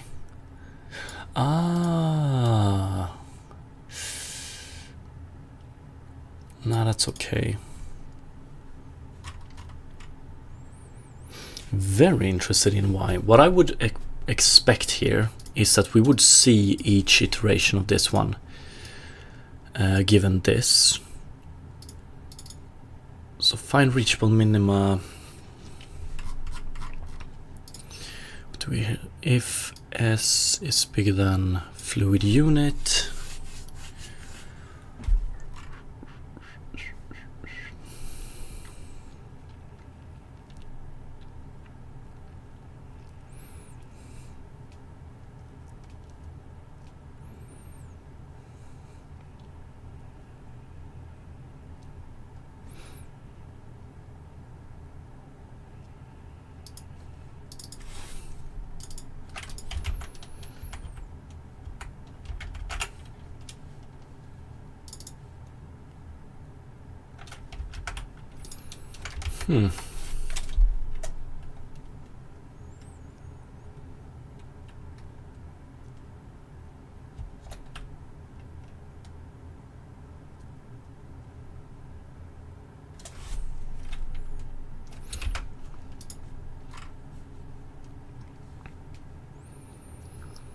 Fluid spread. I just need to calculate spread amount. Pn dry constant.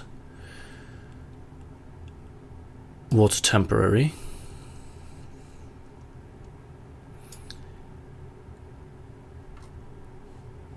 Calculate fluid spread amount. P height P fluid, N height N fluid.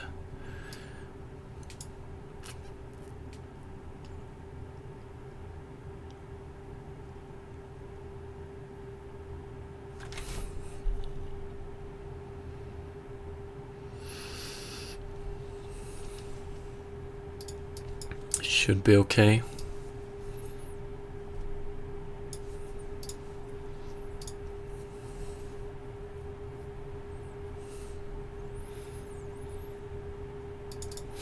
Affected points. Are we not getting the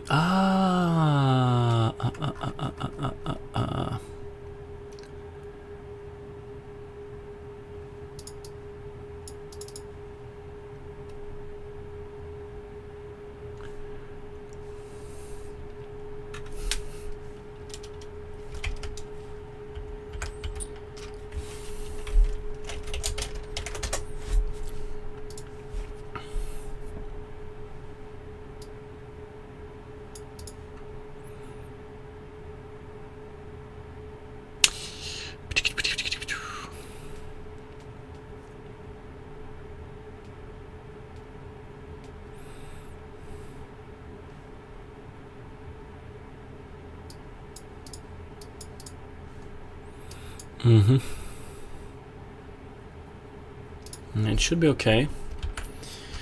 Let's do this then. When all else fails, let's print some stuff. Let's print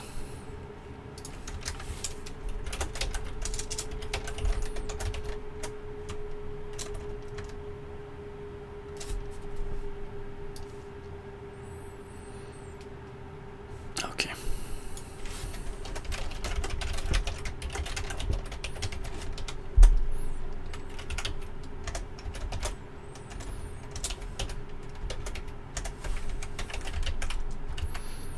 Let's see if affected points grows or stays the same.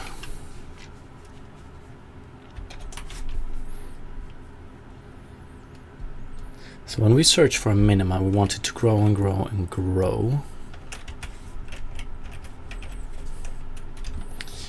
And let's try it here.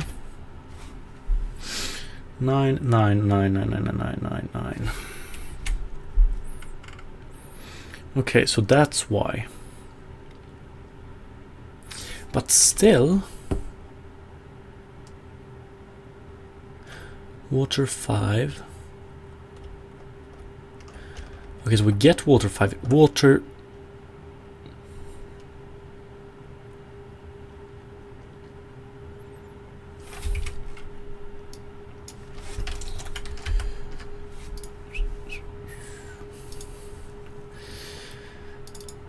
Find reachable.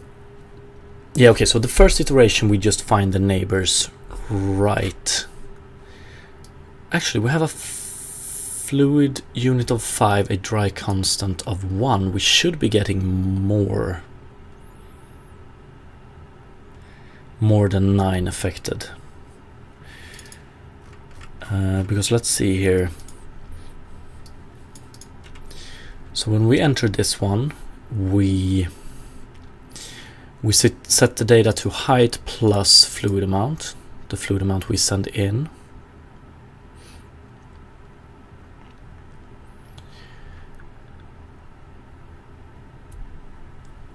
And then we calculate fluid spread. We have a dry constant here.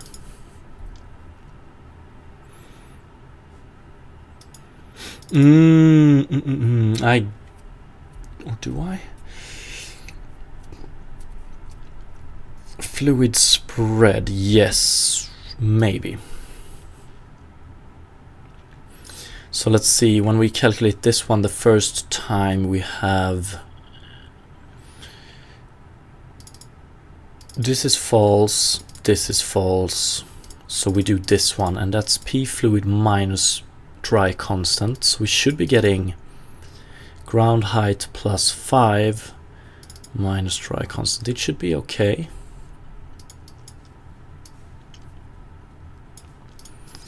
Unless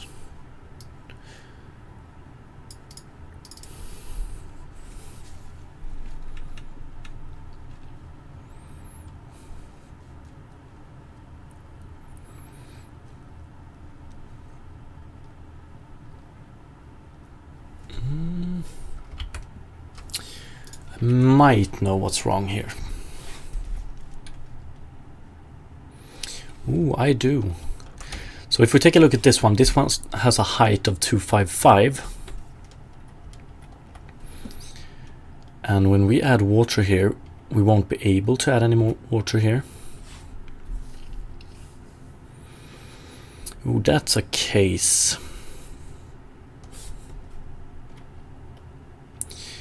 Because like we have the maximum amount of height here.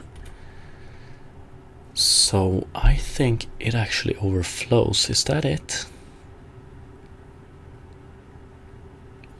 I think so.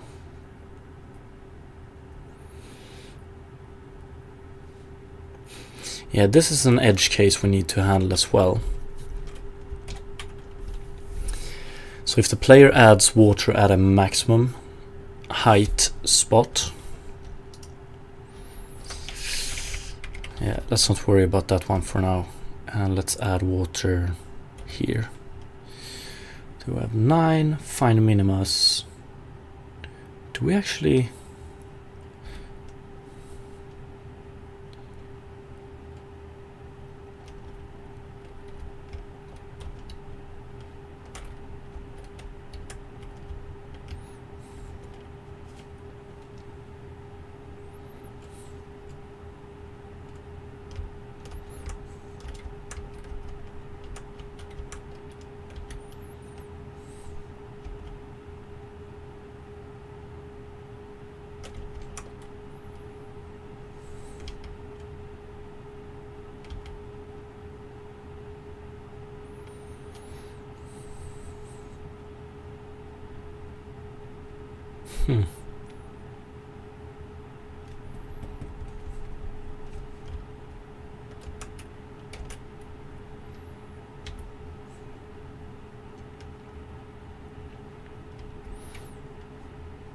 Okay, that's good. We find the minima.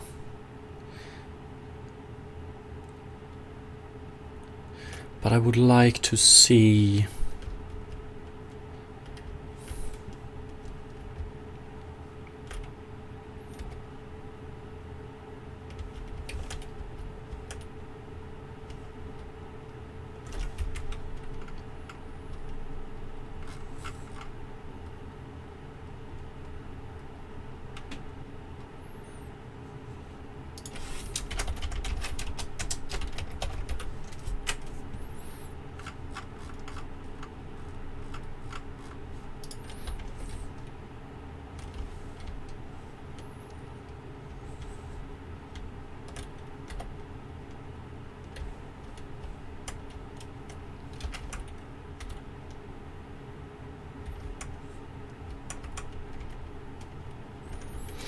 Okay, we actually find a minima, but let's see.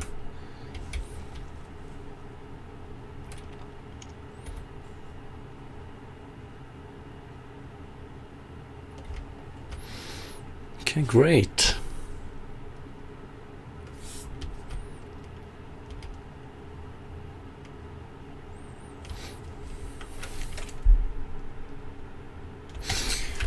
Okay, so now to the problem. Why are we not seeing incremental? So every time we search, we want to alter the mesh. And I thought this would fix it, but I've...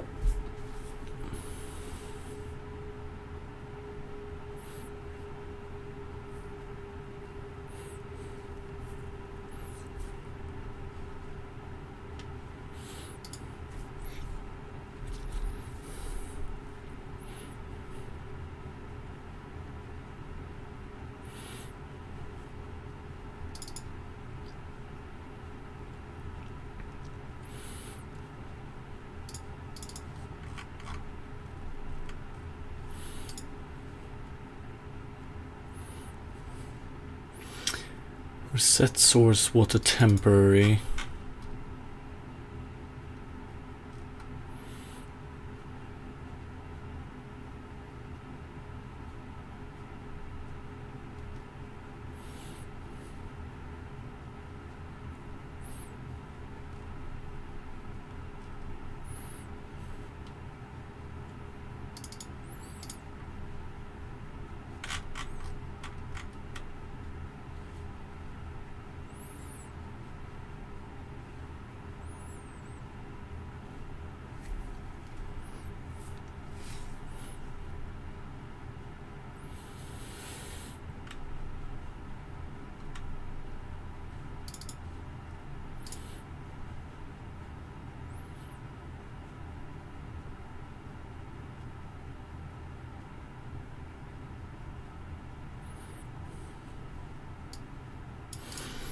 We know that affected points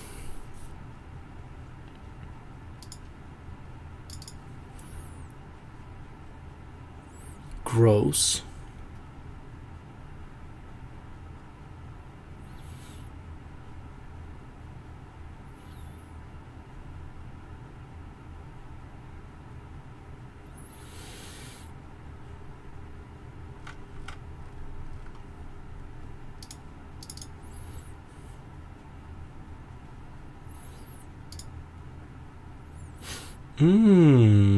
Okay.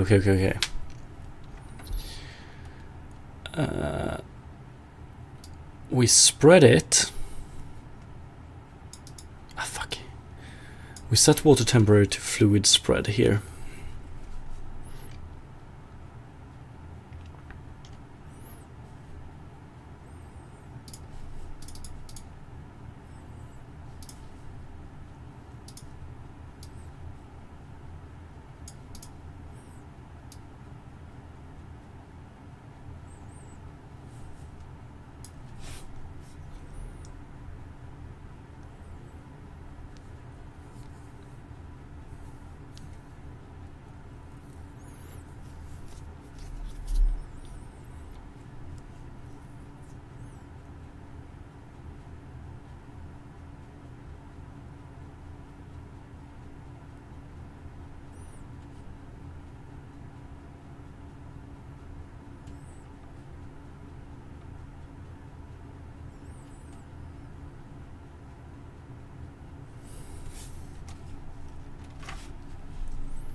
It seems like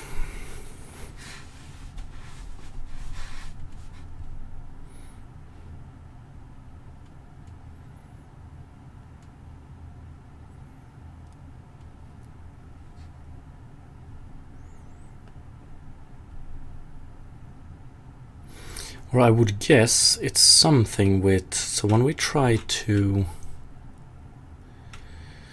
visualize whatever we have in water, we do it here, but it still doesn't get applied.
Dark Souls Man, thank you for the follow, appreciate it.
Could it be? Could it be? Could it be? No, I don't think so.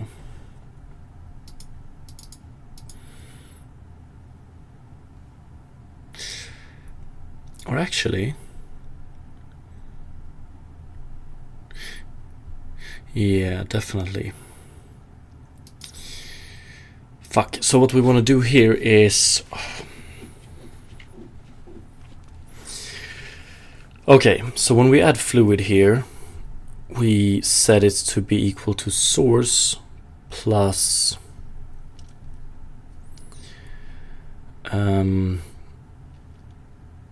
destination, and destination can be 0 here. That's a case I haven't thought about. So when we defined this one, it was under the assumption that a point already has water. Fuck, how are we gonna do this? If I don't know how much. So what we would like to do here is, if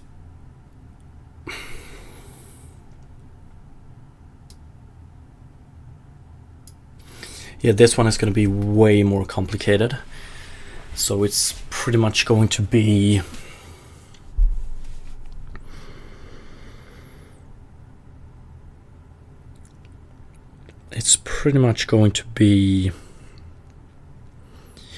if destination water is less than destination height, then we want to add fluid unit. So then we want the result to be destination height plus fluid unit. Otherwise we want it to be destination plus fluid unit. But is this the only time we add something to water? Otherwise we do water temporary. Yeah, so I'm not even sure we need this one. Honestly, we could probably go... Yes, when we're done with a point here, we just add...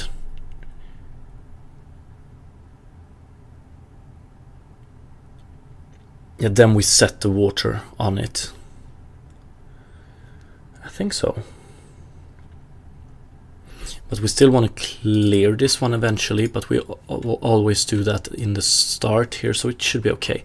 Okay, so we don't care about this one, but instead, so we have P here. We do a lot of stuff with P.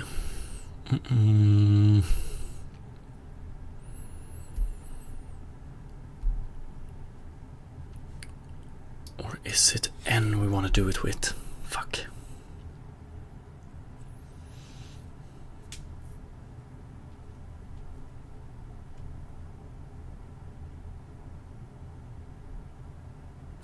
Or we could just do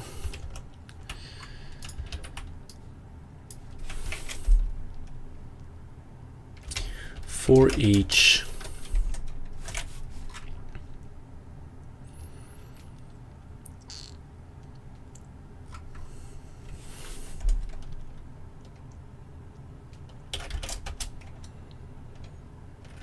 affected point in affected points. So here we want to set the actual water amount.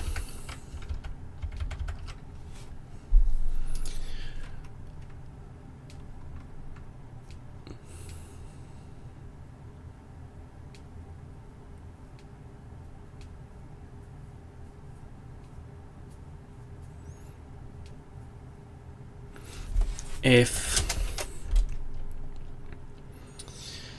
ap.terrainpatch.terrain data get data terrain type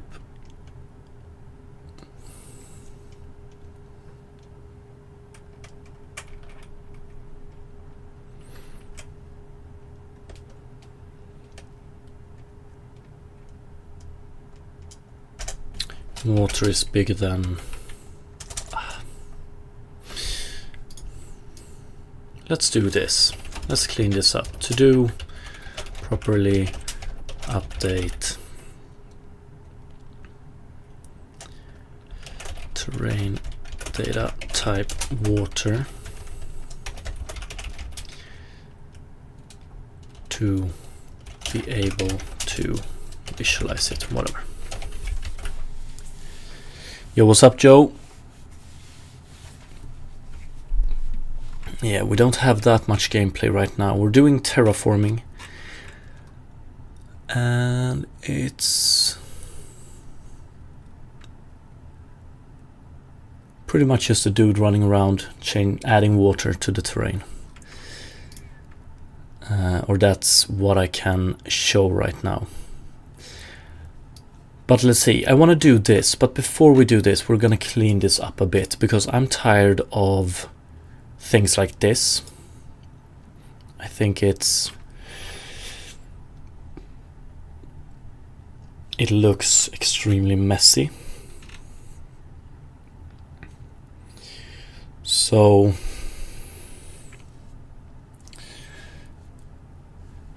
let's do this.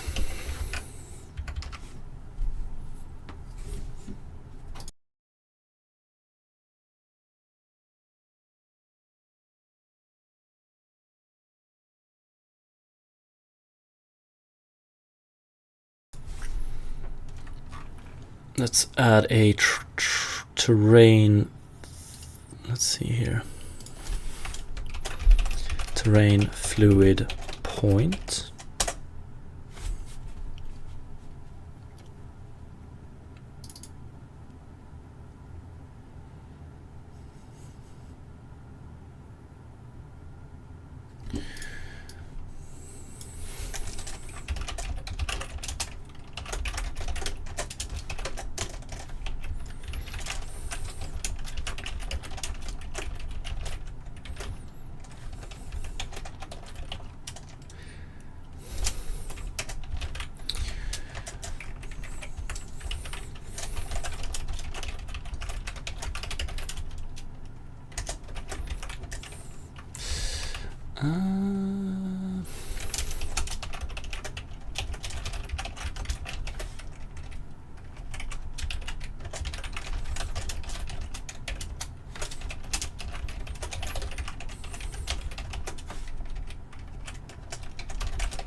Then I want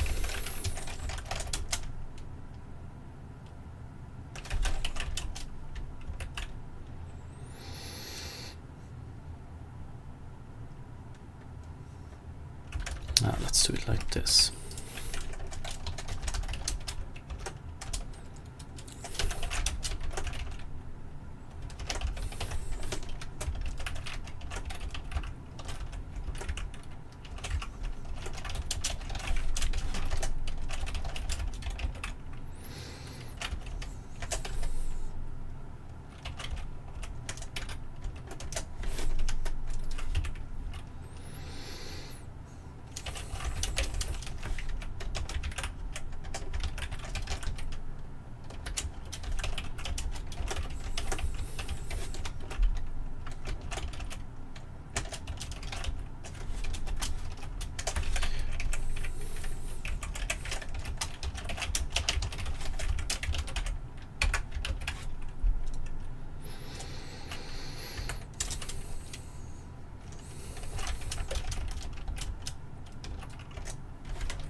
Oops.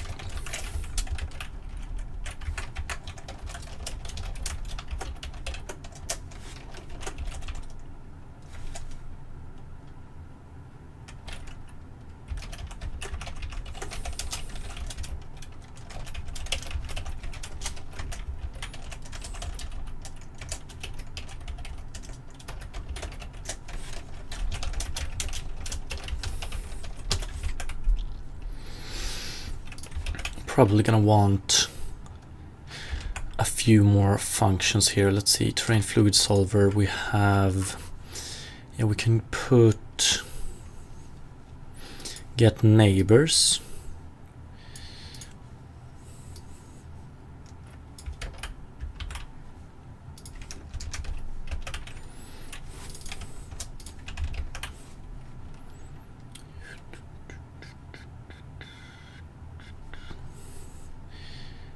And this we can change to terrain fluid point.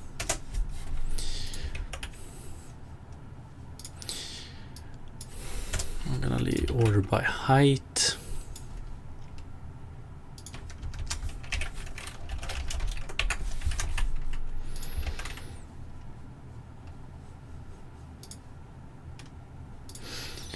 Let's see.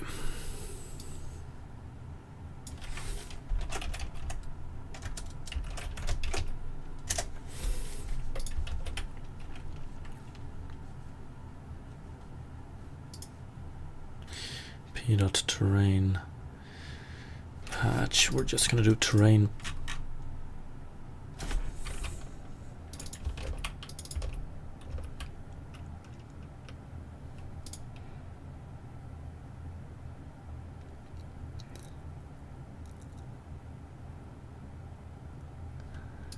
Oh yeah.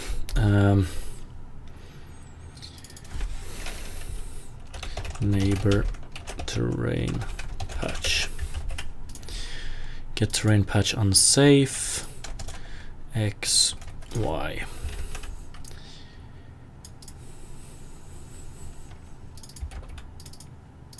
Yeah, and here we want to do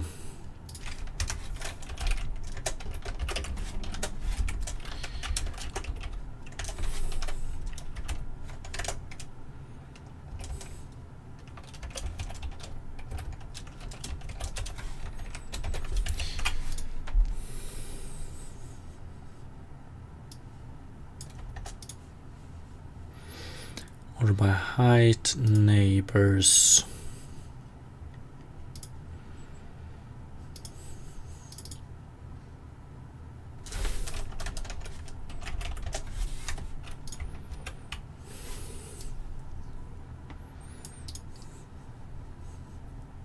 I think we can do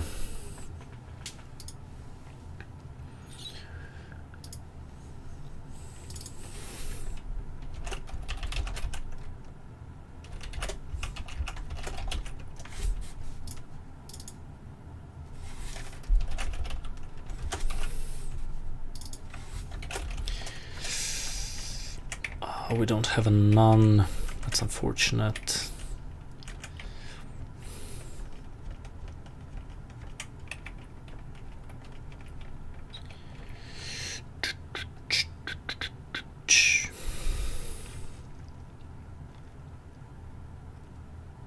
Actually, one sec. Get neighbors.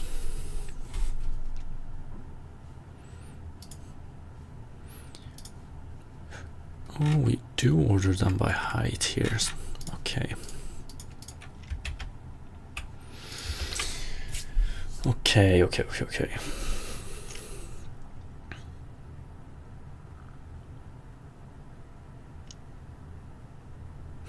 Fuck, I would like terrain data type. I wonder if we can do, what do we have? Timestamp height. Default. We can probably do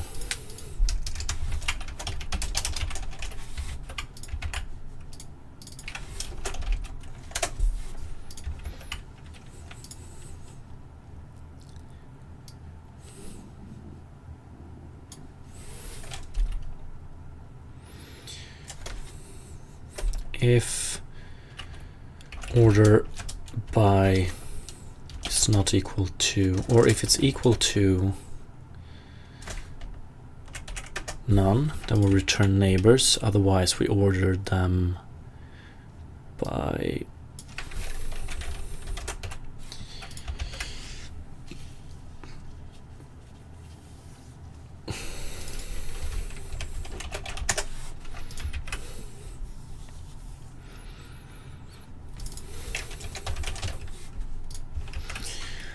okay, it's a little bit cleaner. Let's see what we can do now. Terrain fluid solver.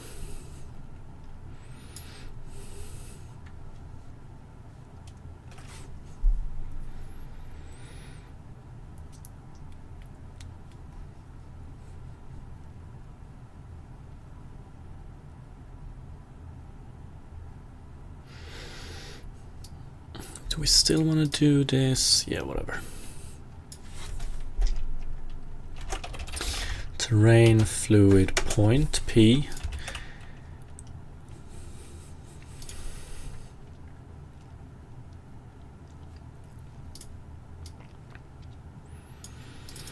We use M here later on, so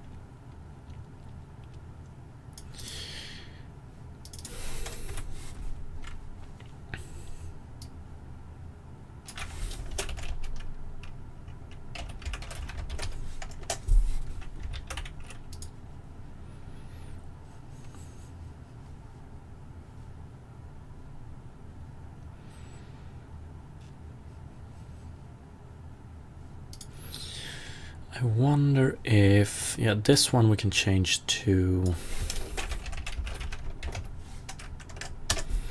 terrain fluid point, and I want to change this one also to start point. I just wonder,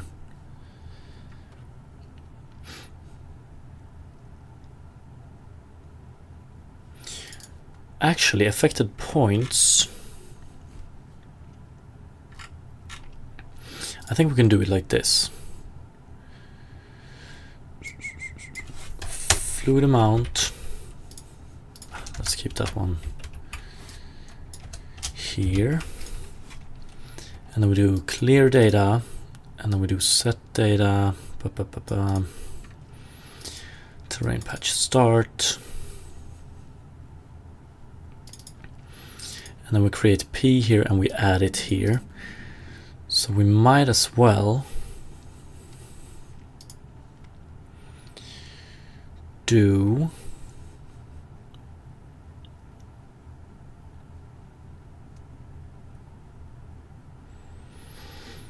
like affected points is always going to be the start point. So we could do P is equal to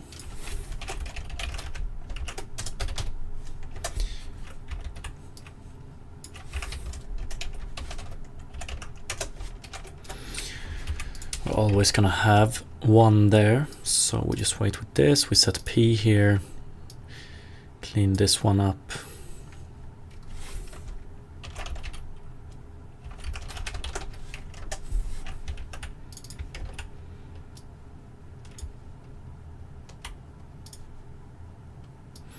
Can't we just do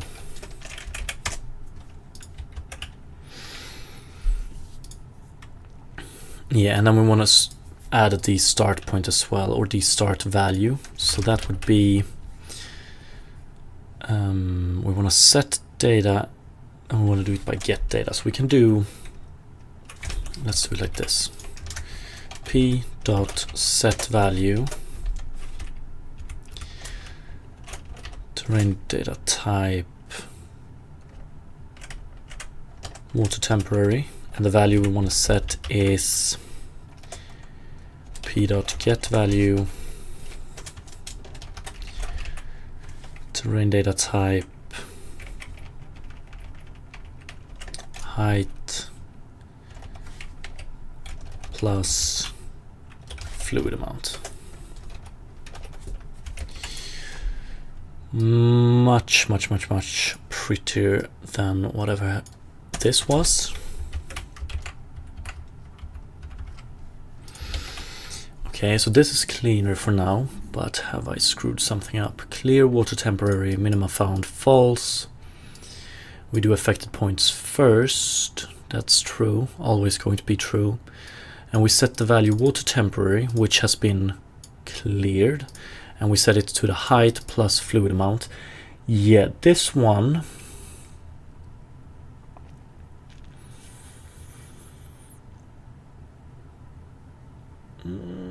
it's okay.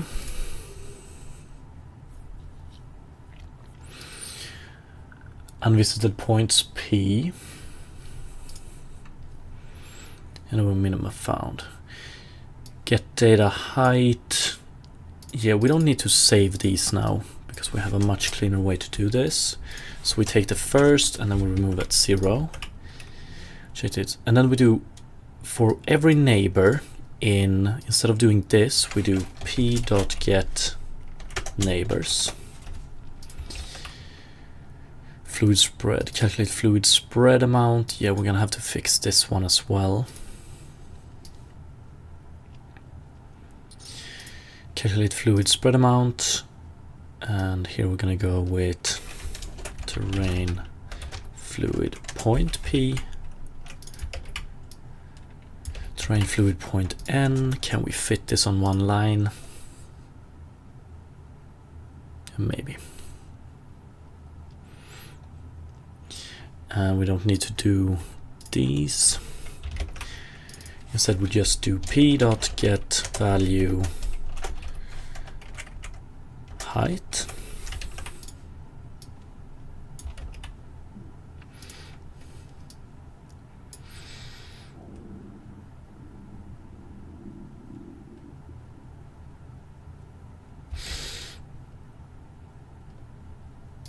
Could probably clean this up, override parentheses later on, but yeah, whatever.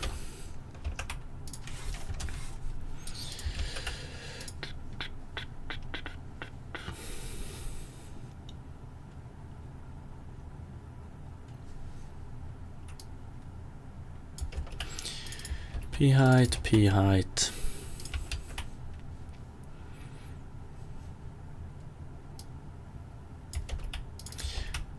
n height,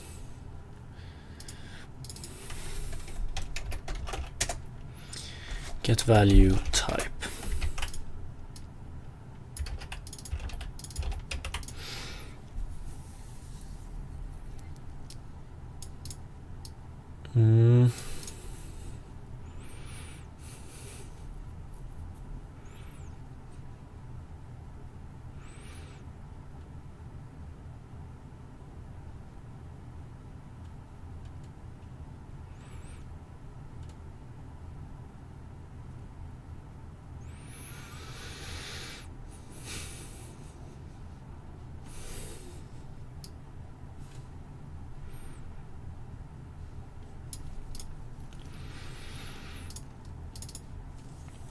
calculate fluid spread amount. We calculate it. Then we set it here. I guess that's okay.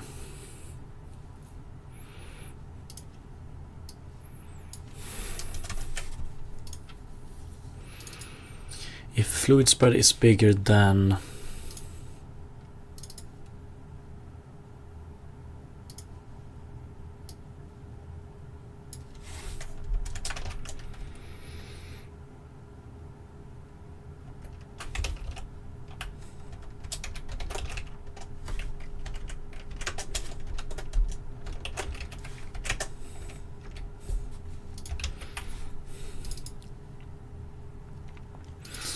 But then again, we set water temporary here, so we might as well...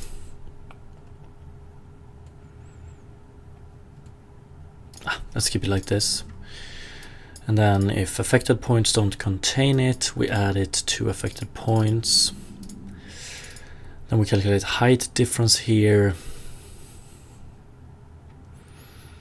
Do I want to calculate height difference? Probably.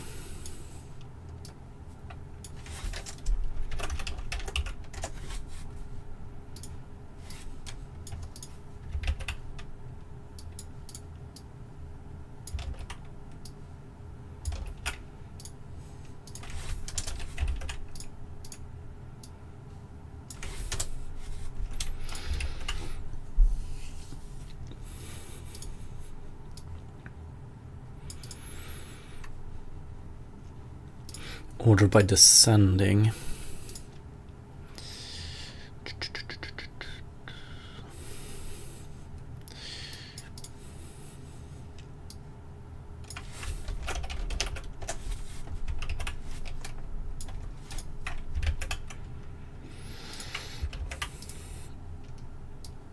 Yeah, and then we do this.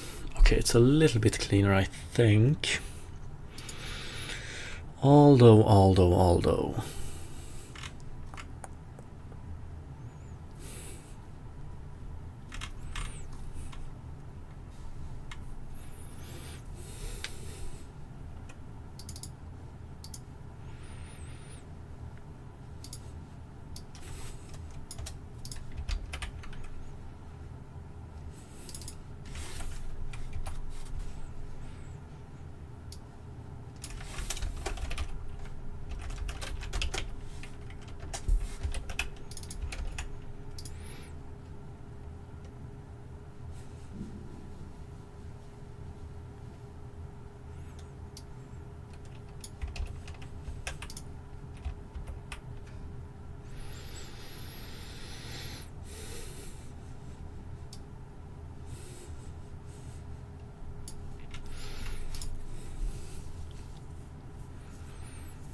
Okay, so now we only have this task left.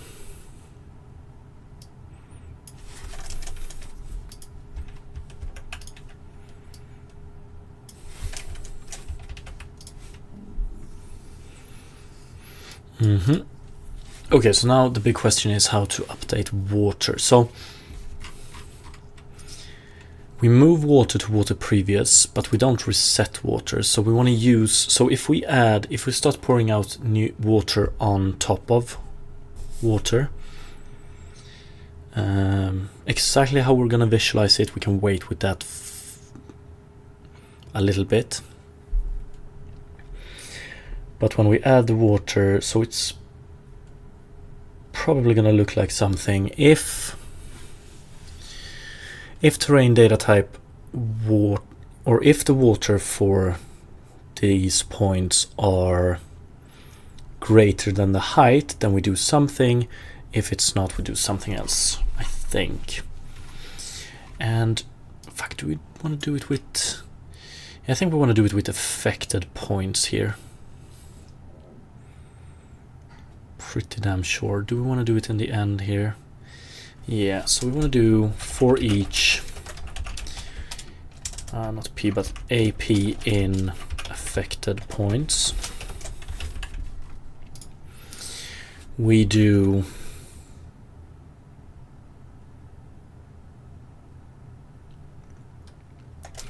int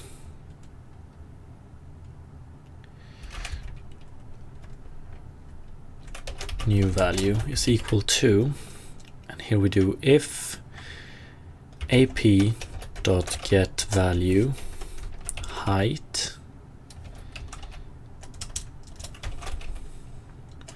terrain data type dot height. If this one is bigger than ap.getValue water,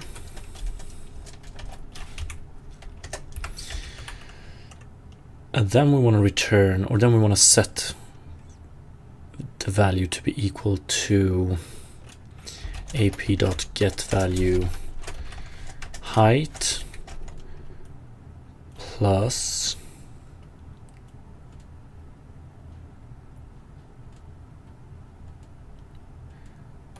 fluid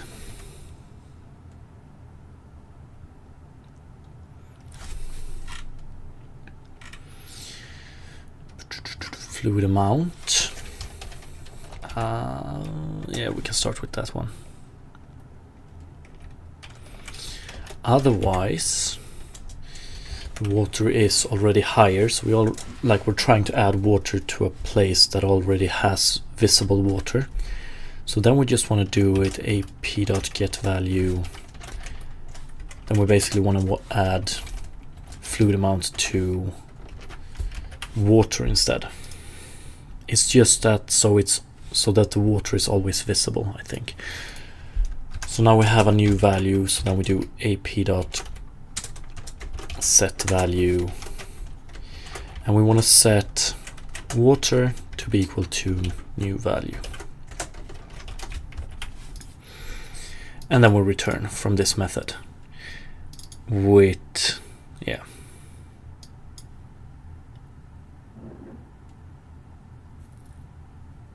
And this is the minima in question.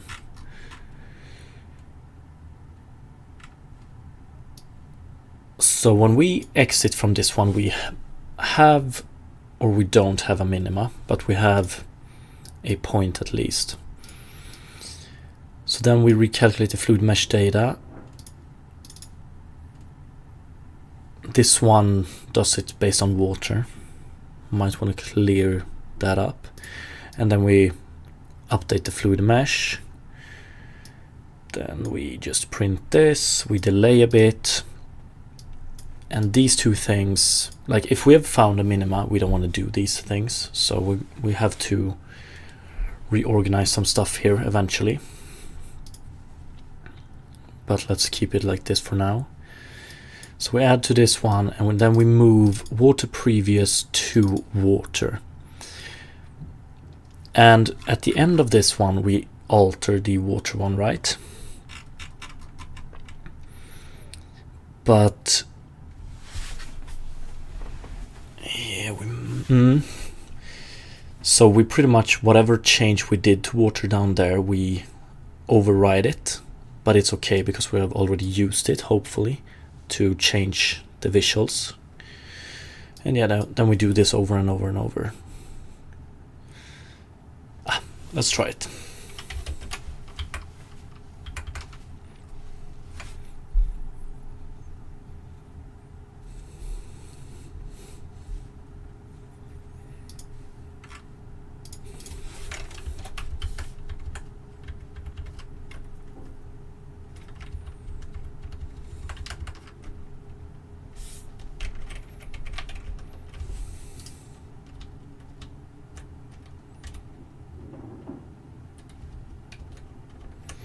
Did we find a minima here?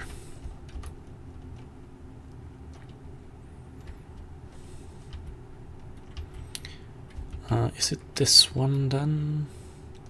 35.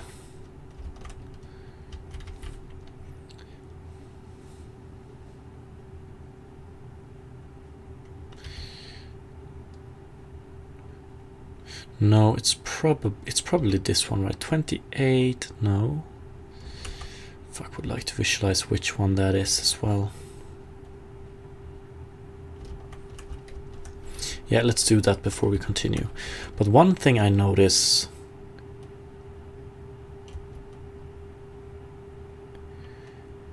instantly here is that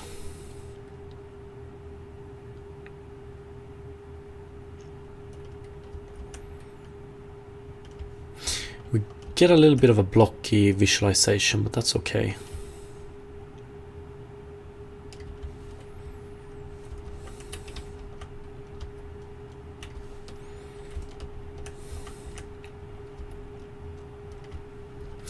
Yeah, let's show the minima as well. And I wonder...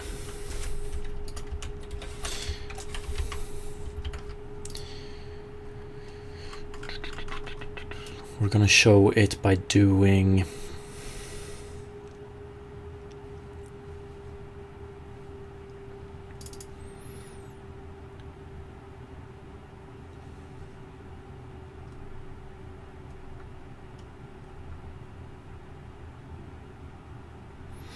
Yeah, so P is going to be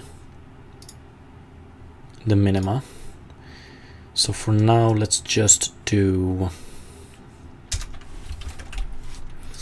P dot set value terrain data type water, and let's set it to 255. So we're gonna get a spike at the minima.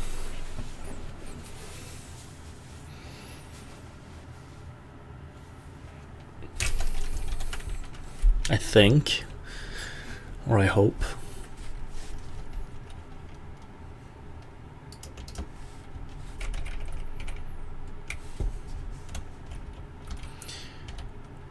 Okay, so here we get a minima. 31. Yeah, that seems to be true. So we get this minima right here. That's good.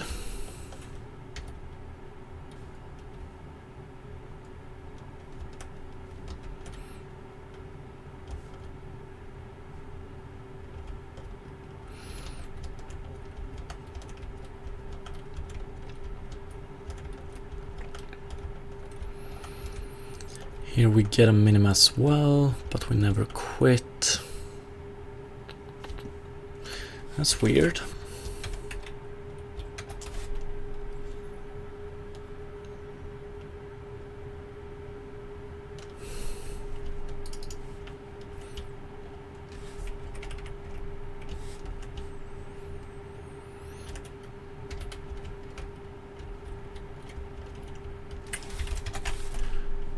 Are we getting minimas that are not minimas? I'm pretty sure this one isn't, or...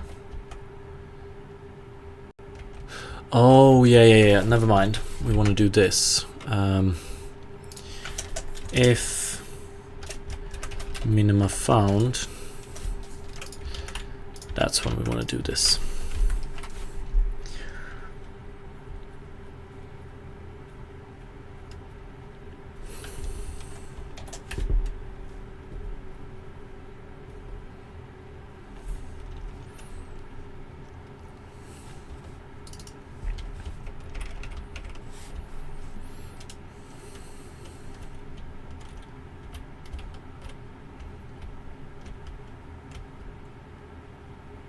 And there we find a minima, and that's where we quit. Is this a minima? Height 1.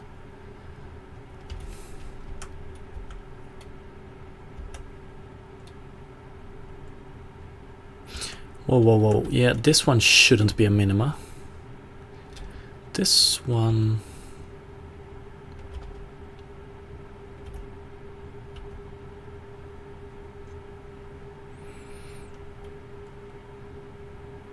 Or yeah, it should be a minima.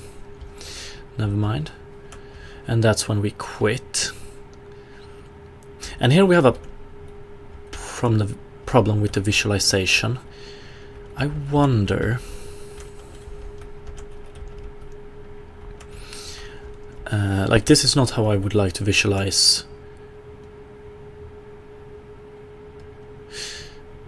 I wonder why we're moving in this direction here. Let's add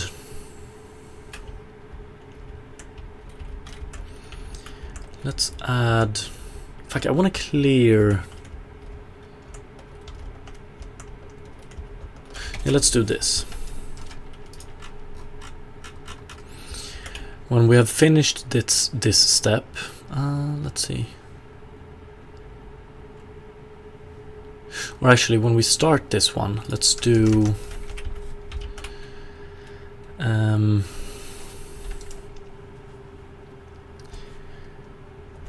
clear data. Don't we have anything like that? No, we have environment controller clear. What the fuck?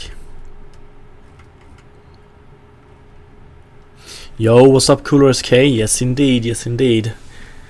Just took a short summer break. Hope you had a wonderful summer.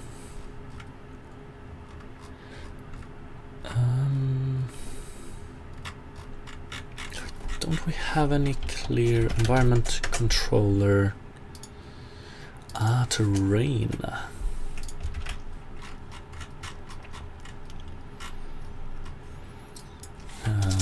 Dot terrain clear data. Terrain data type.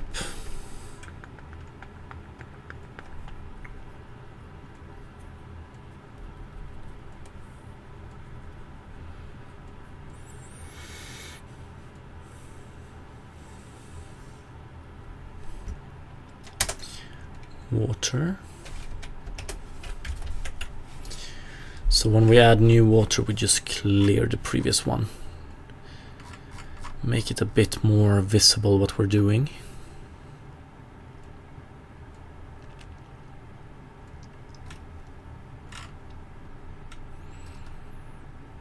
Yeah, let's try it.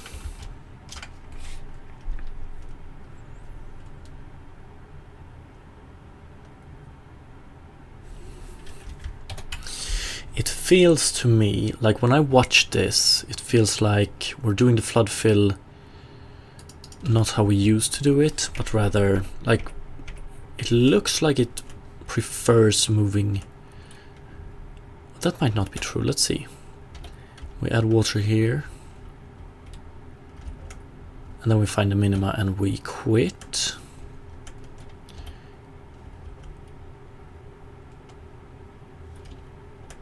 We find a minima there instantly. Oh yeah, we just... There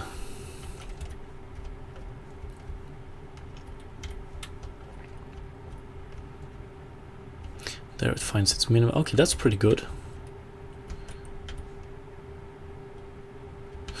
Okay, pretty cool.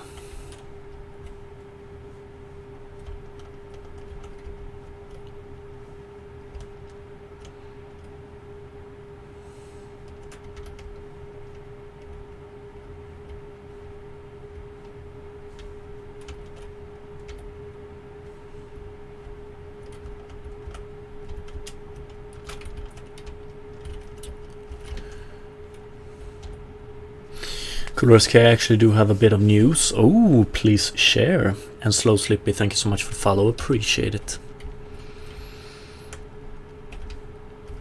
Yeah, it's moving upwards way too easily. I need to reset one more thing here. I need to do...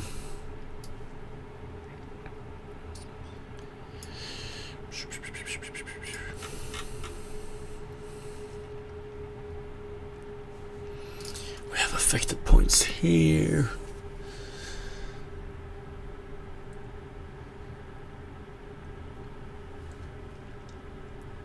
I wanna... let's change it to...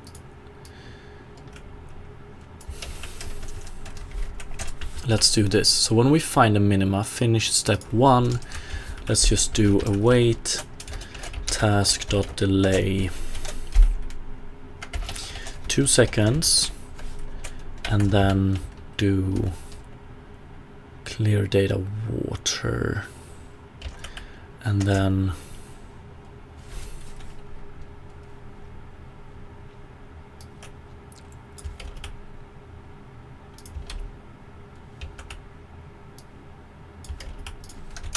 this. So we watch the result for 2 seconds, then we clear it. Cooler-SK, a game coming out soon that has my art in it. Nice, congratulations. Interesting times ahead. I don't know how much you're able to share at this point, but you're free to link the game in the chat if you want.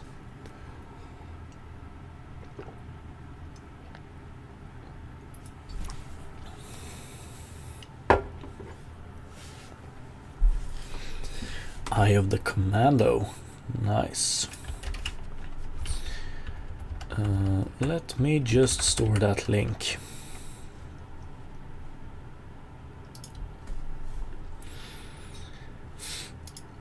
Yes, indeed it is. I'm gonna open it later on.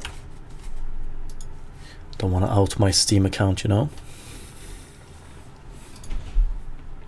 Let's try it with this one. Like, eventually, I think when we do this search, I want to find a minima, and I want to find the cheapest way to that minima and visualize that, I think, but I don't know just yet. Let's see.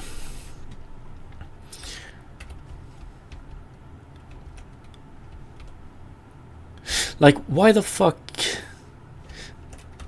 it moves in a very interesting way, to say the least.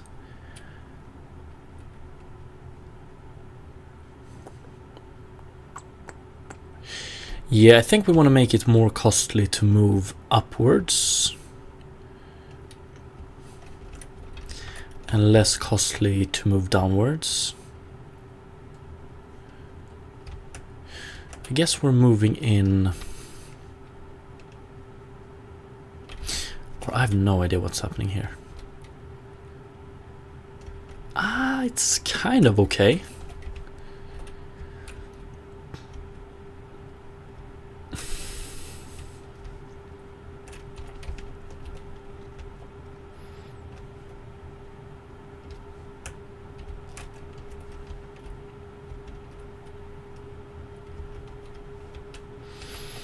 Can we do something pretty with this?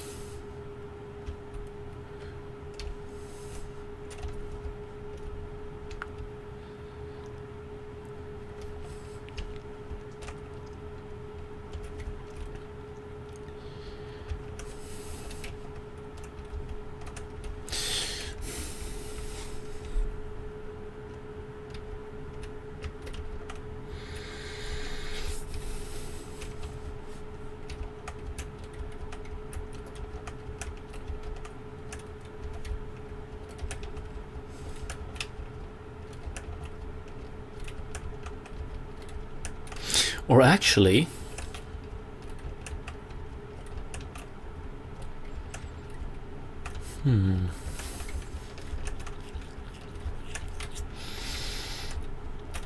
like here, why is it just moving here? It makes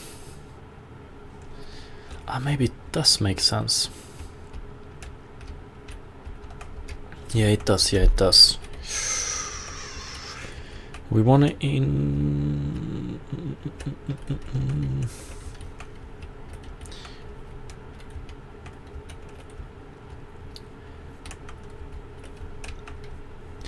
Do you have it logged in on browser? Let me check. That is true.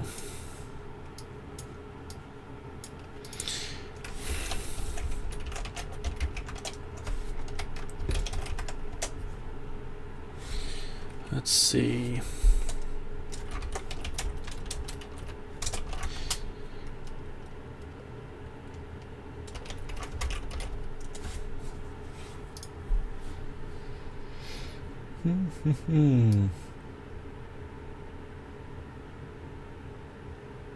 So is it this one? Oh, I love this. When you have 2D art in a 3D world, you know, with low resolution textures. That's a nice art style. So have you done every art? or everything art-wise.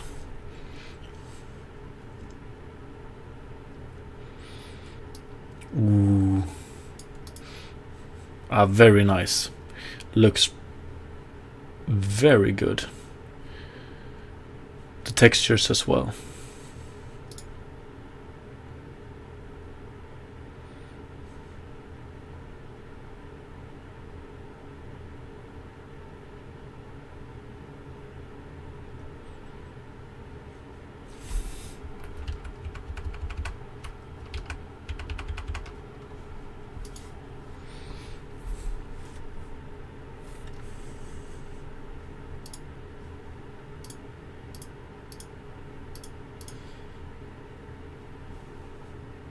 So this one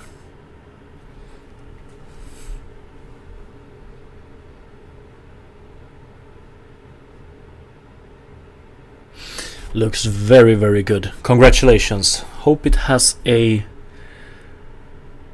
great release. I'm a big fan of the general art style.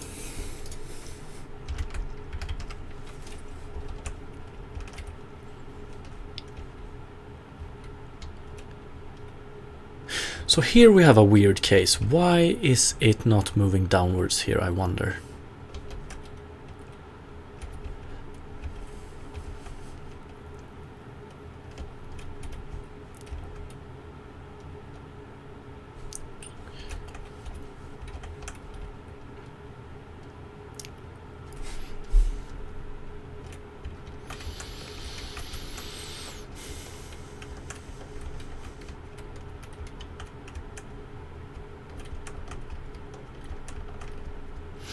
Moving upwards needs to be more costly, definitely.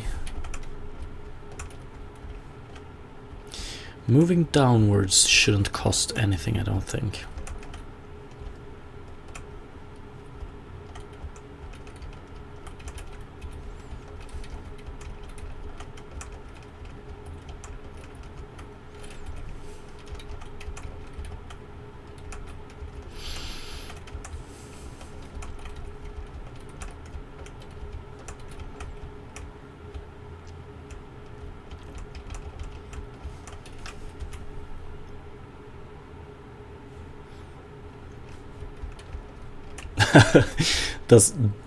So you already have Twitch related the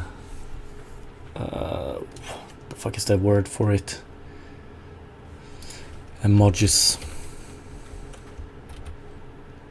That's pretty great.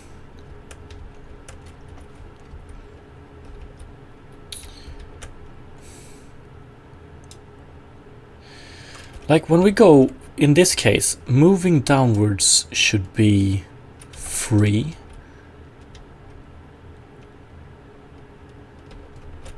So we should reach this one. Or wait here. No, it shouldn't. But it should be... It should cost way less than moving upwards. Yeah,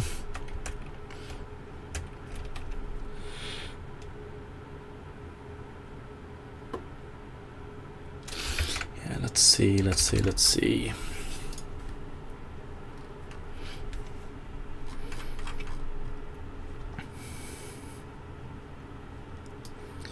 Order by descending. Oh yes, this order right here is wrong when we work with fluid surface height instead of fluid amount. Definitely. The lead developer is a strong believer that games have good amount of humor in them. Yeah, I appreciate that. By the way, we've got some very talented artists and composers. The trailer features one soundtrack, made in FM synth for the Genesis sound. Nice, gonna take a look at that after the stream. I'm not only afraid of weird links, I'm also very afraid of copyright strikes.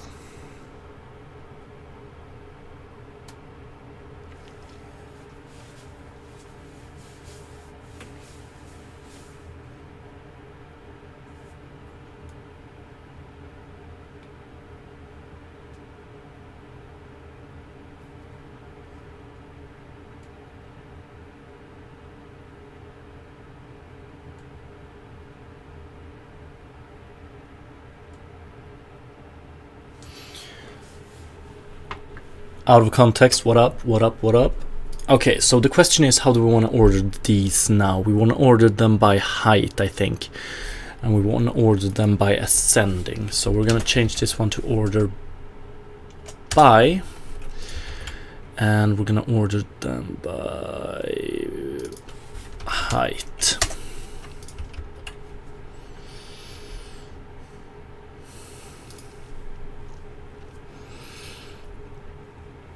I think that should make it look a little bit better.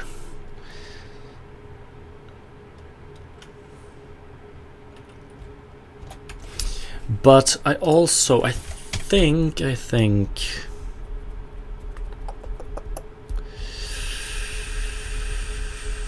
maybe that's okay. So if we add water at a downward slope, we will find the minima in the first iteration now. Yeah, we will.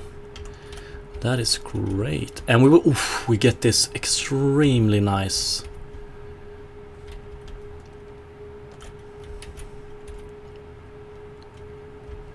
path to the water as well. I love it. I love it. We can make some nice visualizations with this. And if we add it here, we get this. If we add it, okay, we can't add it there, but if we add it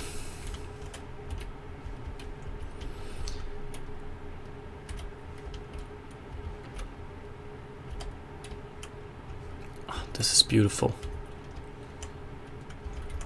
So the water will always flow in the downwards direction. We will get to the minima, and we can animate this real nice. Okay, that's beautiful. We still have the problem of adding water at a top in the terrain, but that's okay. Water pyramids indeed. It was just the quickest way to visualize the minima. I still want to fix... I'm still not so sure about... Actually, maybe we can't... yeah, if we add some noise to this... If we add some noise to this, we will get extremely nice edges as well, so it's okay. Oh, this is beautiful. This is beautiful.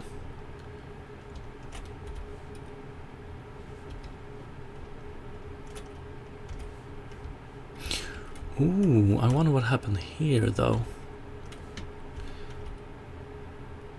Here we actually needed 2 iterations, but that's okay.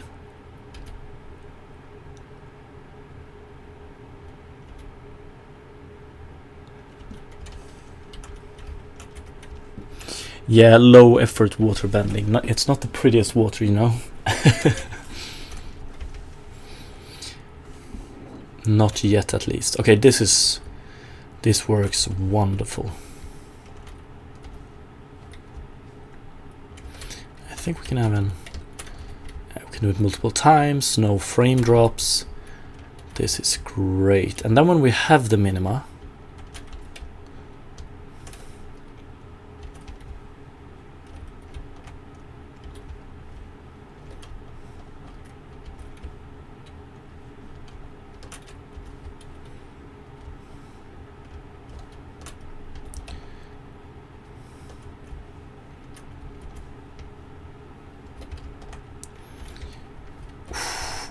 nice. Out of context, I'm new here. Welcome. Interesting stuff you're doing here, mate. Thank you. Appreciate it. Question: do you think coding a game engine on your own will be a real challenge task? Yes, I do.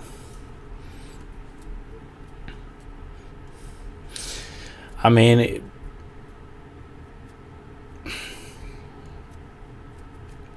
making a game engine is it's an extremely big task, but it all comes down to what's the actual purpose.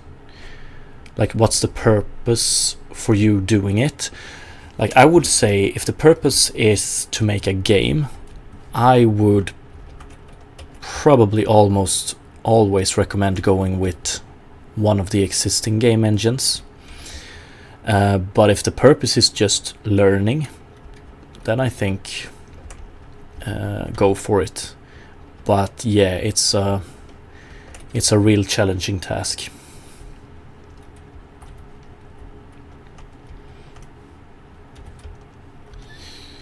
I want to see what happens here. That's beautiful.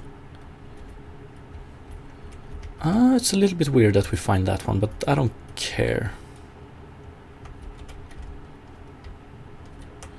No problem at all out of context, and good luck.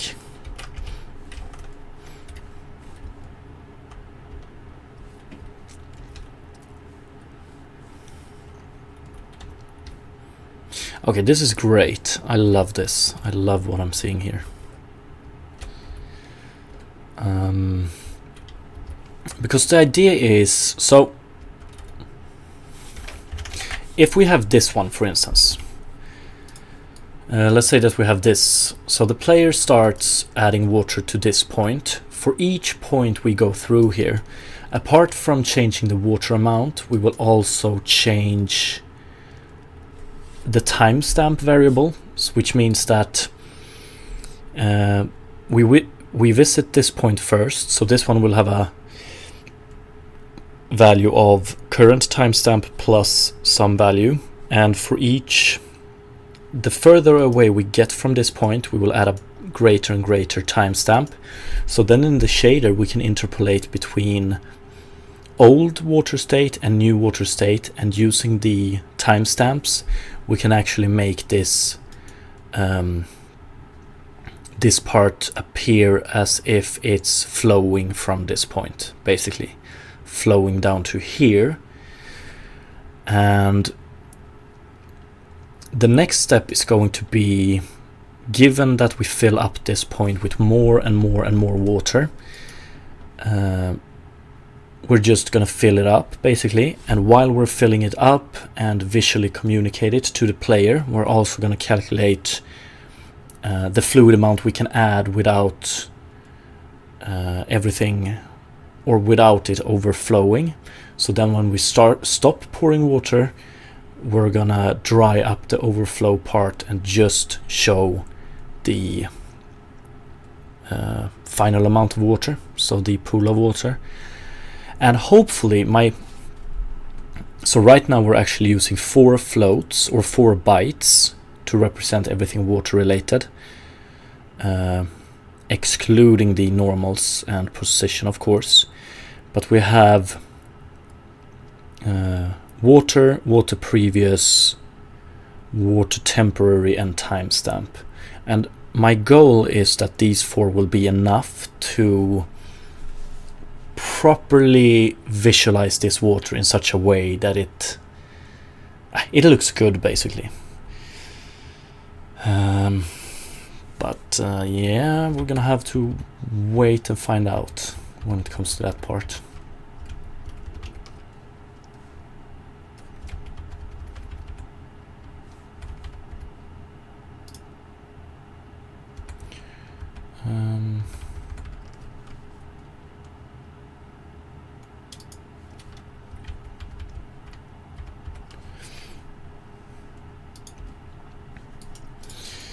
In other news, I got sniffles and sneezes, and I should probably get back to bed.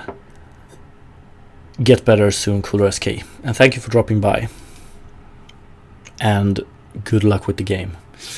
It looks very, very good.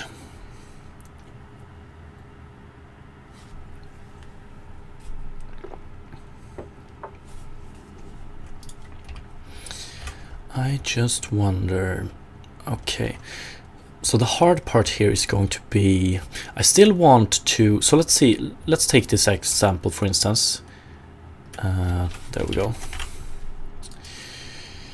We have a big height here, so when we fill up this minima over here, we're gonna flow outwards from this one, more and more and more, but we still want to keep this one as long as we're flowing water, you know.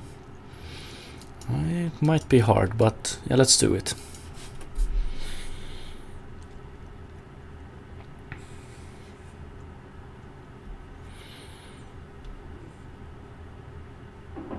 Let's move on to the next task. We can probably clean this one up a bit as well, but whatever.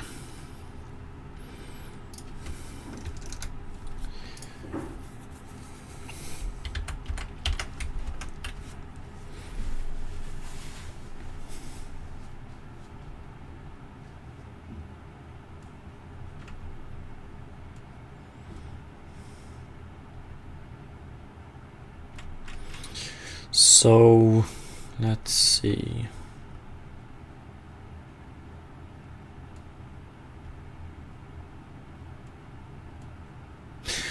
So actually,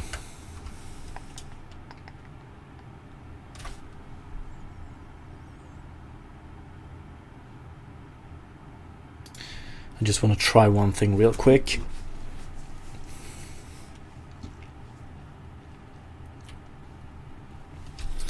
So if we do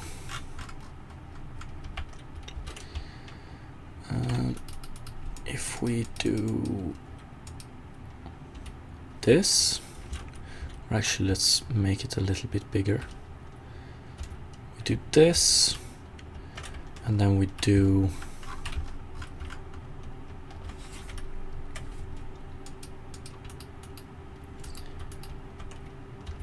this. So now we should have a minima here. And if we add water here, then we get a flow like this. Oh, we find this minima. Yeah, so why are we moving in this direction here? That's a very interesting.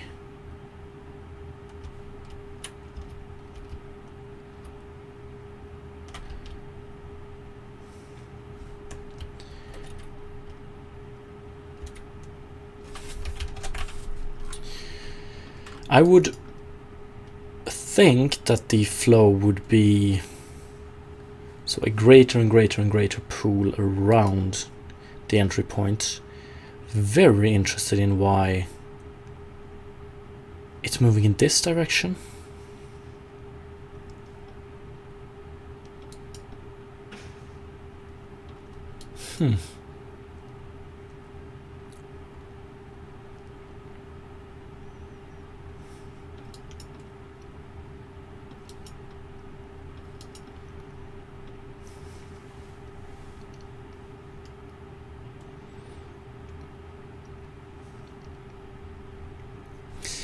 The fuck?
So what direction is this? Actually, it's the negative z and negative x.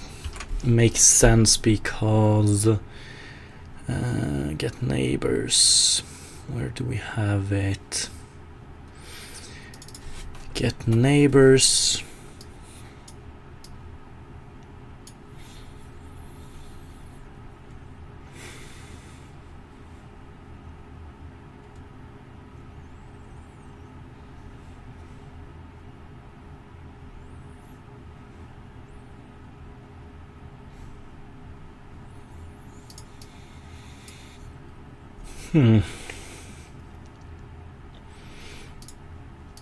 So yeah, we're moving in this direction and this direction first, but it still doesn't entirely explain it. So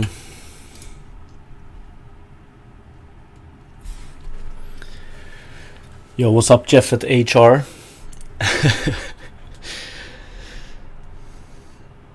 I can see how code scares someone working in HR. Your focus is on the people, right?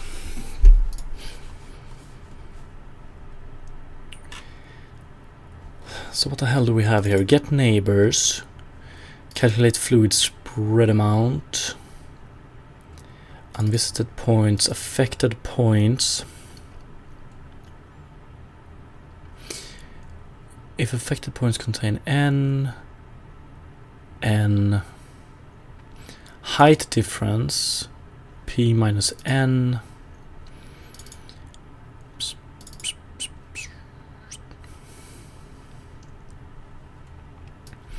and then we ordered them by height.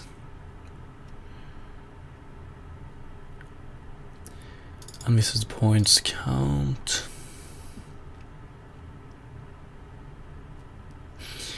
Yeah, this is a weird one. Get neighbors. Neighbor terrain patch, get terrain patch unsafe.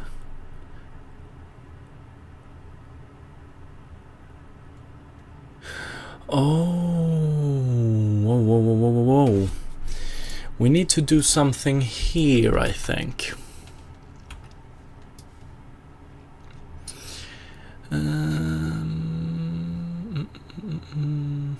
Get neighbors. Yes, we need to do get index wrapped x and get index wrapped y. That explains it. So new terrain fluid point, neighbor terrain patch, and here we do get wrapped, get index wrapped x.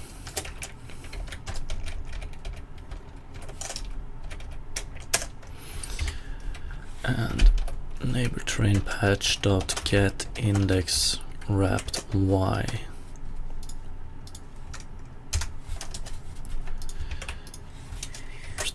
Like this.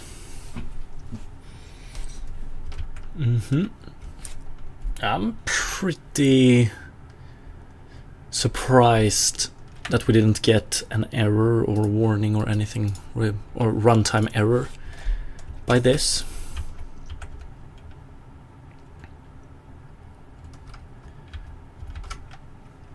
Let's see if everything works as it did. Beautiful. And then let's do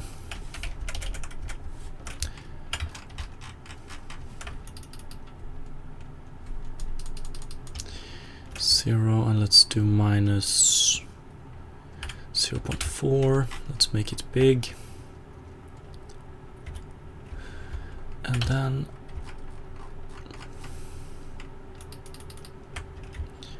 let's do minus 1 here, like this. And let's add water here. It's still not.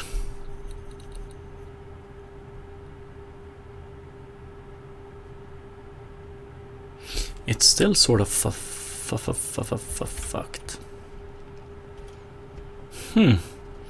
I really thought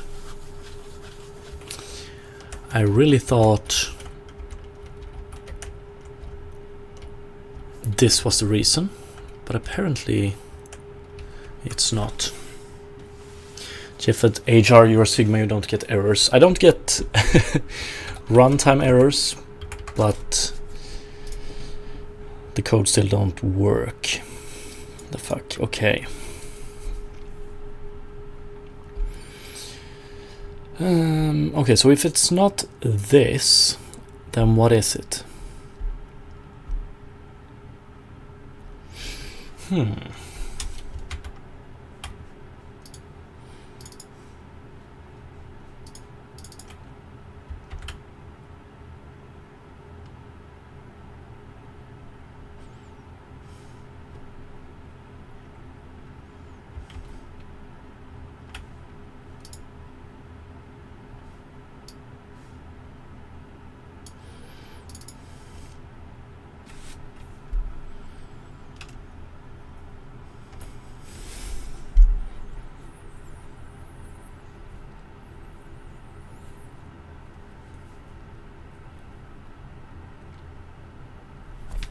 Oh, it might actually be...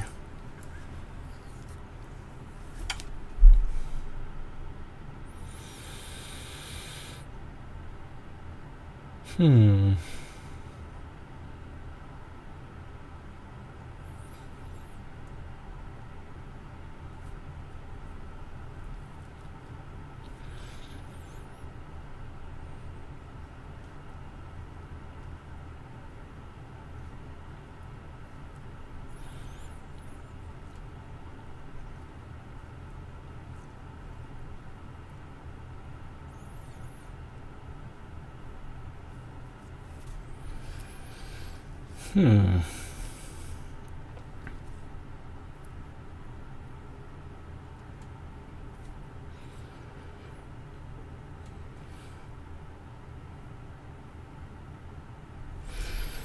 It's somewhat like we're not adding anything,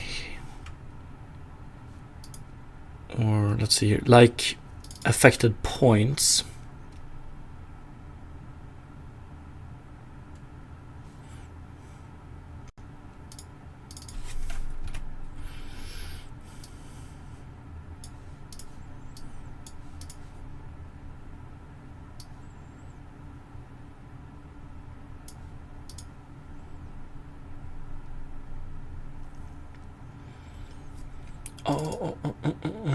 No.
This is a weird issue. I wonder if calculate fluid spread amount, p get value height, height,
oh, whoa, whoa, whoa, whoa, whoa, whoa, whoa, whoa.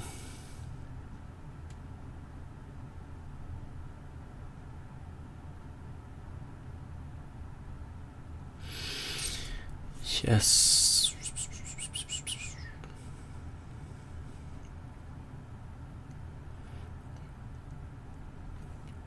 Or do we have a problem here with equality between affected points?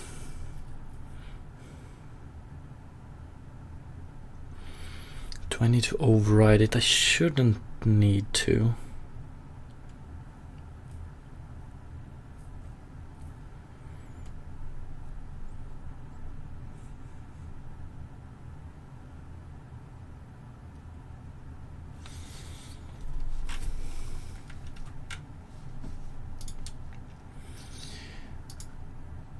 recalculate fluid mesh data being affected points at index.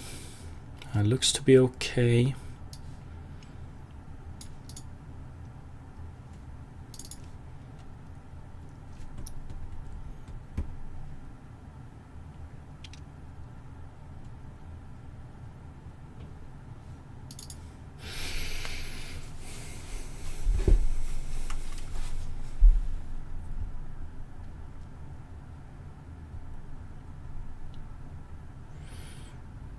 Now the equality here on affected points should be by value, right? So it should be okay.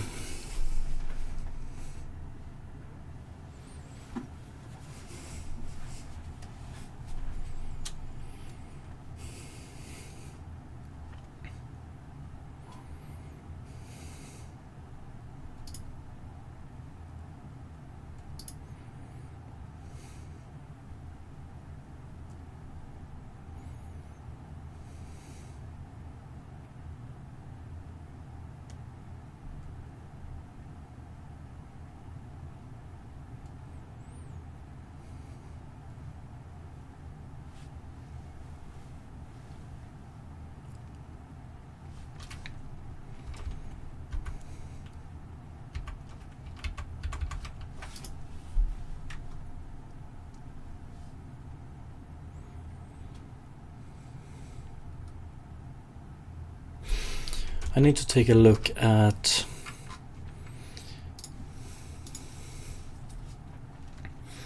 how many affected nodes do we have.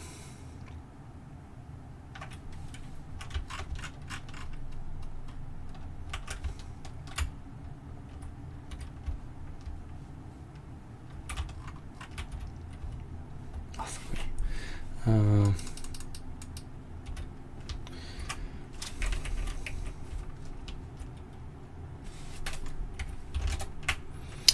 52.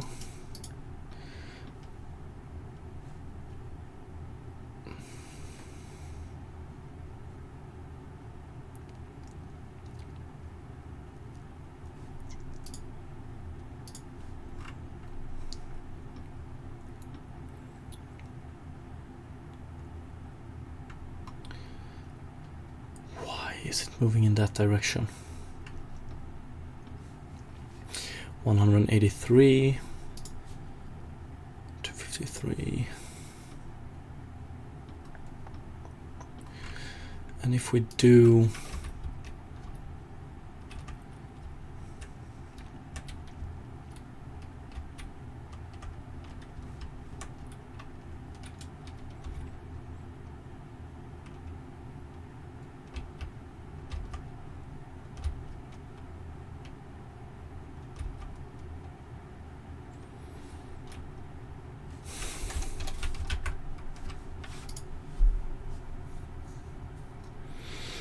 it's something wrong with this one, I think.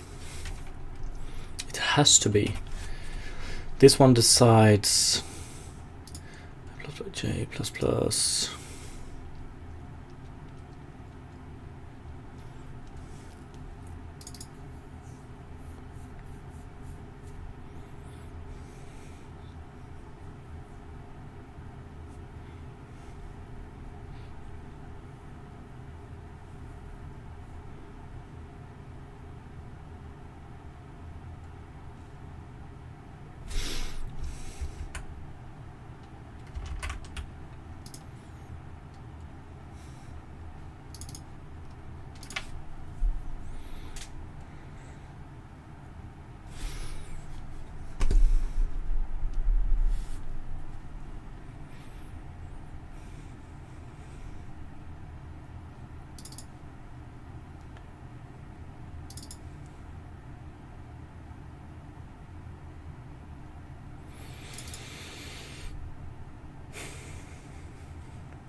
Could it be?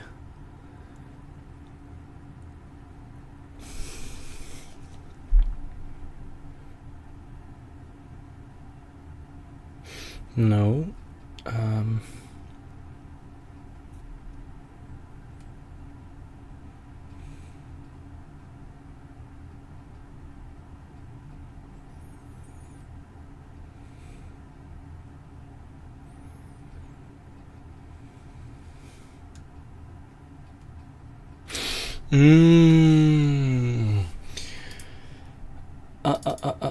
Yes, we need to do a second. We need to do an additional check here, I think.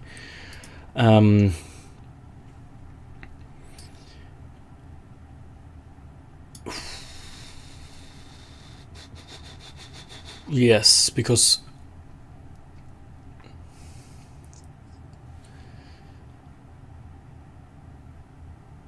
yeah, we might be overwriting this. Okay, so calculate fluid spread amount. This one doesn't return true or false or anything like that, just a new value, right? And then we set that to the neighbor. Okay. Ooh. So we want to do a check here.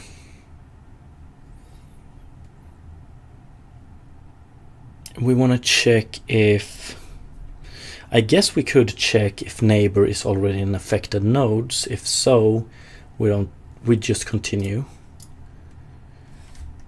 Right? Because, okay, the problem I think stems from us. Okay, so fluid spreads from one point to its neighbor. Then when it's time to spread it from the neighbor, we spread it back to the point and we remove fluid and we overwrite. Yes, pretty sure. And we get it in one direction because, yeah, we start with the neighbors in that direction. Okay.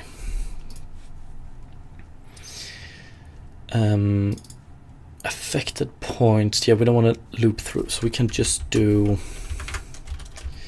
if affected points dot contains n, continue. And then we don't need to do this check anymore. We can just do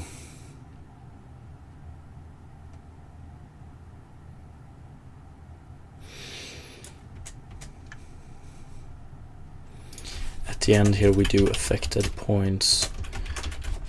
Yeah, let's try this one.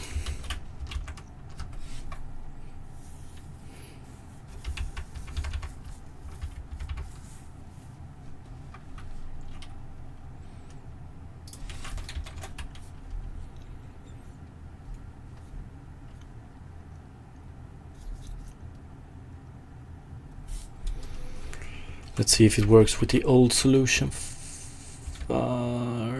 No, it does not. Oh, yeah, it does. I just put it in the wrong place. Okay. Beautiful. And then we do change the height. Let's change the height. Minus 0.5 like this.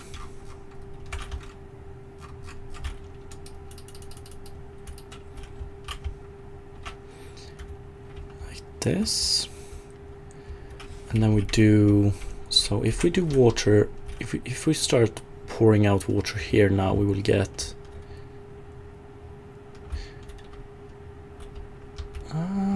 not exactly correct.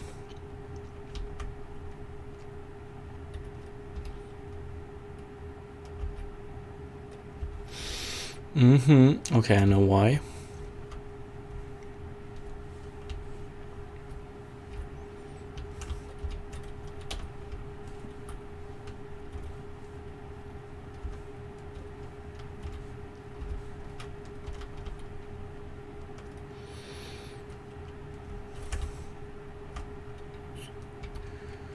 Do I?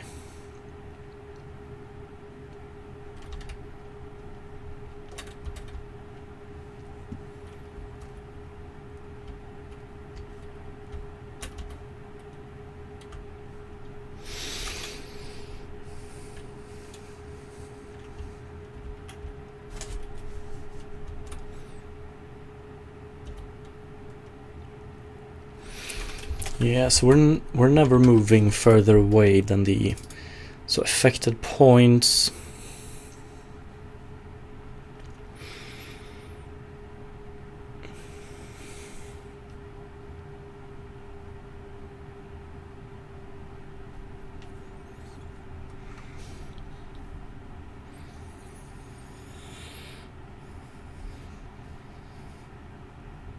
Yeah, okay, because when we do it the second time... Okay, I get it. Affected points, do we need to reset this one each time here? Or rather it would...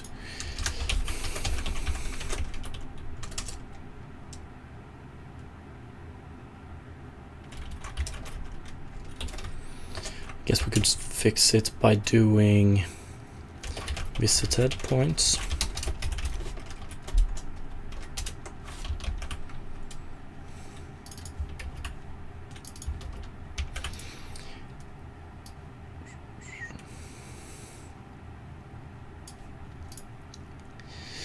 Visited points.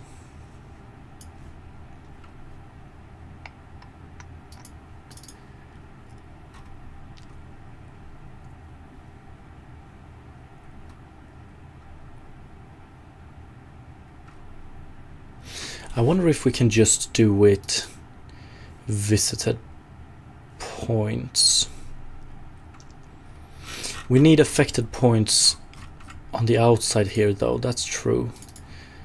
So I guess we could do... Yeah, let's do it like this. Visited points, if we contains, then we continue. Otherwise, I don't think we need to add it here. Let's see. Affected points. Yeah, we do it. I think we're gonna do this. Visited points contains, continue. And here we do visited points.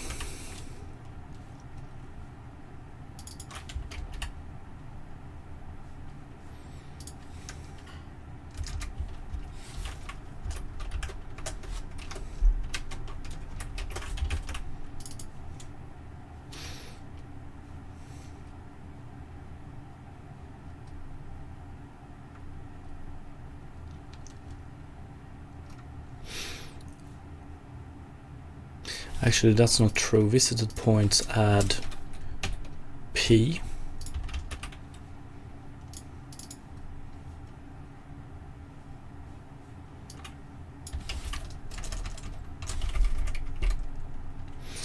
The problem with this, however,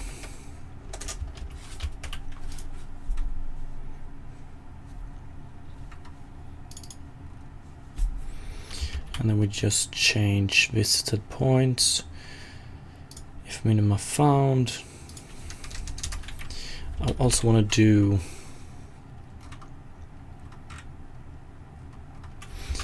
affected points is equal to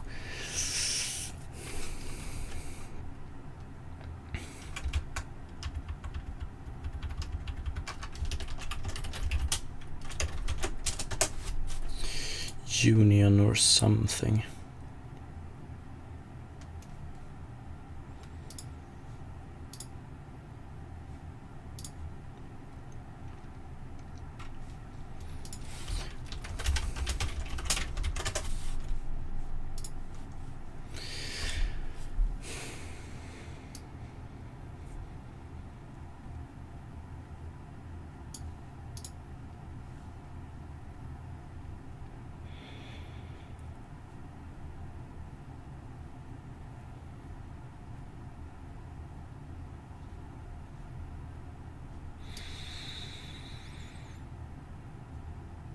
I think it's union, right?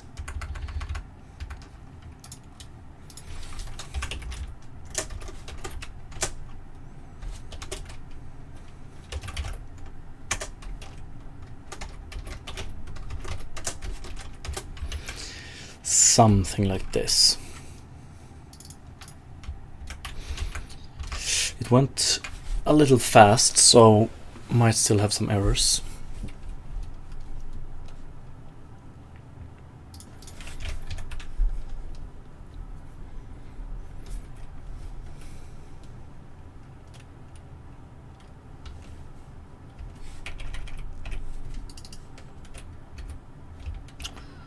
Okay, now we don't get the neighbors. We just get... Oh, it looks pretty cool. Yeah, we want to get some additional neighbors as well. But let's see here.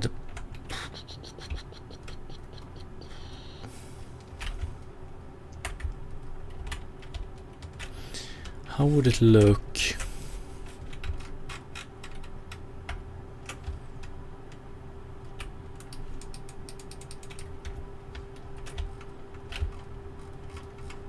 Yeah, in this case.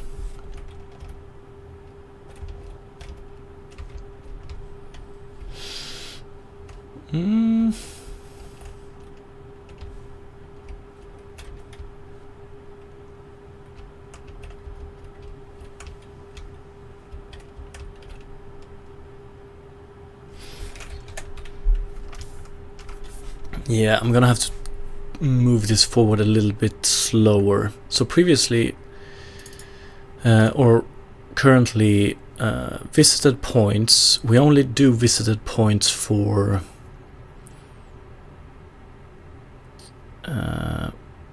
we only add visited points here.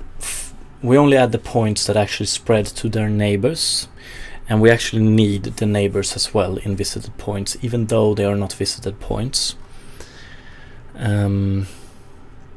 So I'm gonna have to figure out how to do this properly.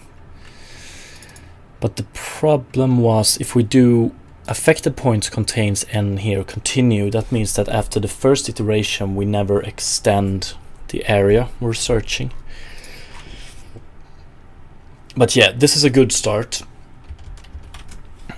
And unfortunately I'm gonna have to call it now, but I will continue. I will pick this up right where I leave it now tomorrow. But great progress today, I think. I'm really starting to see the vision take shape. But yeah, thank you so much for watching, everybody, and have a great rest of the day. Peace.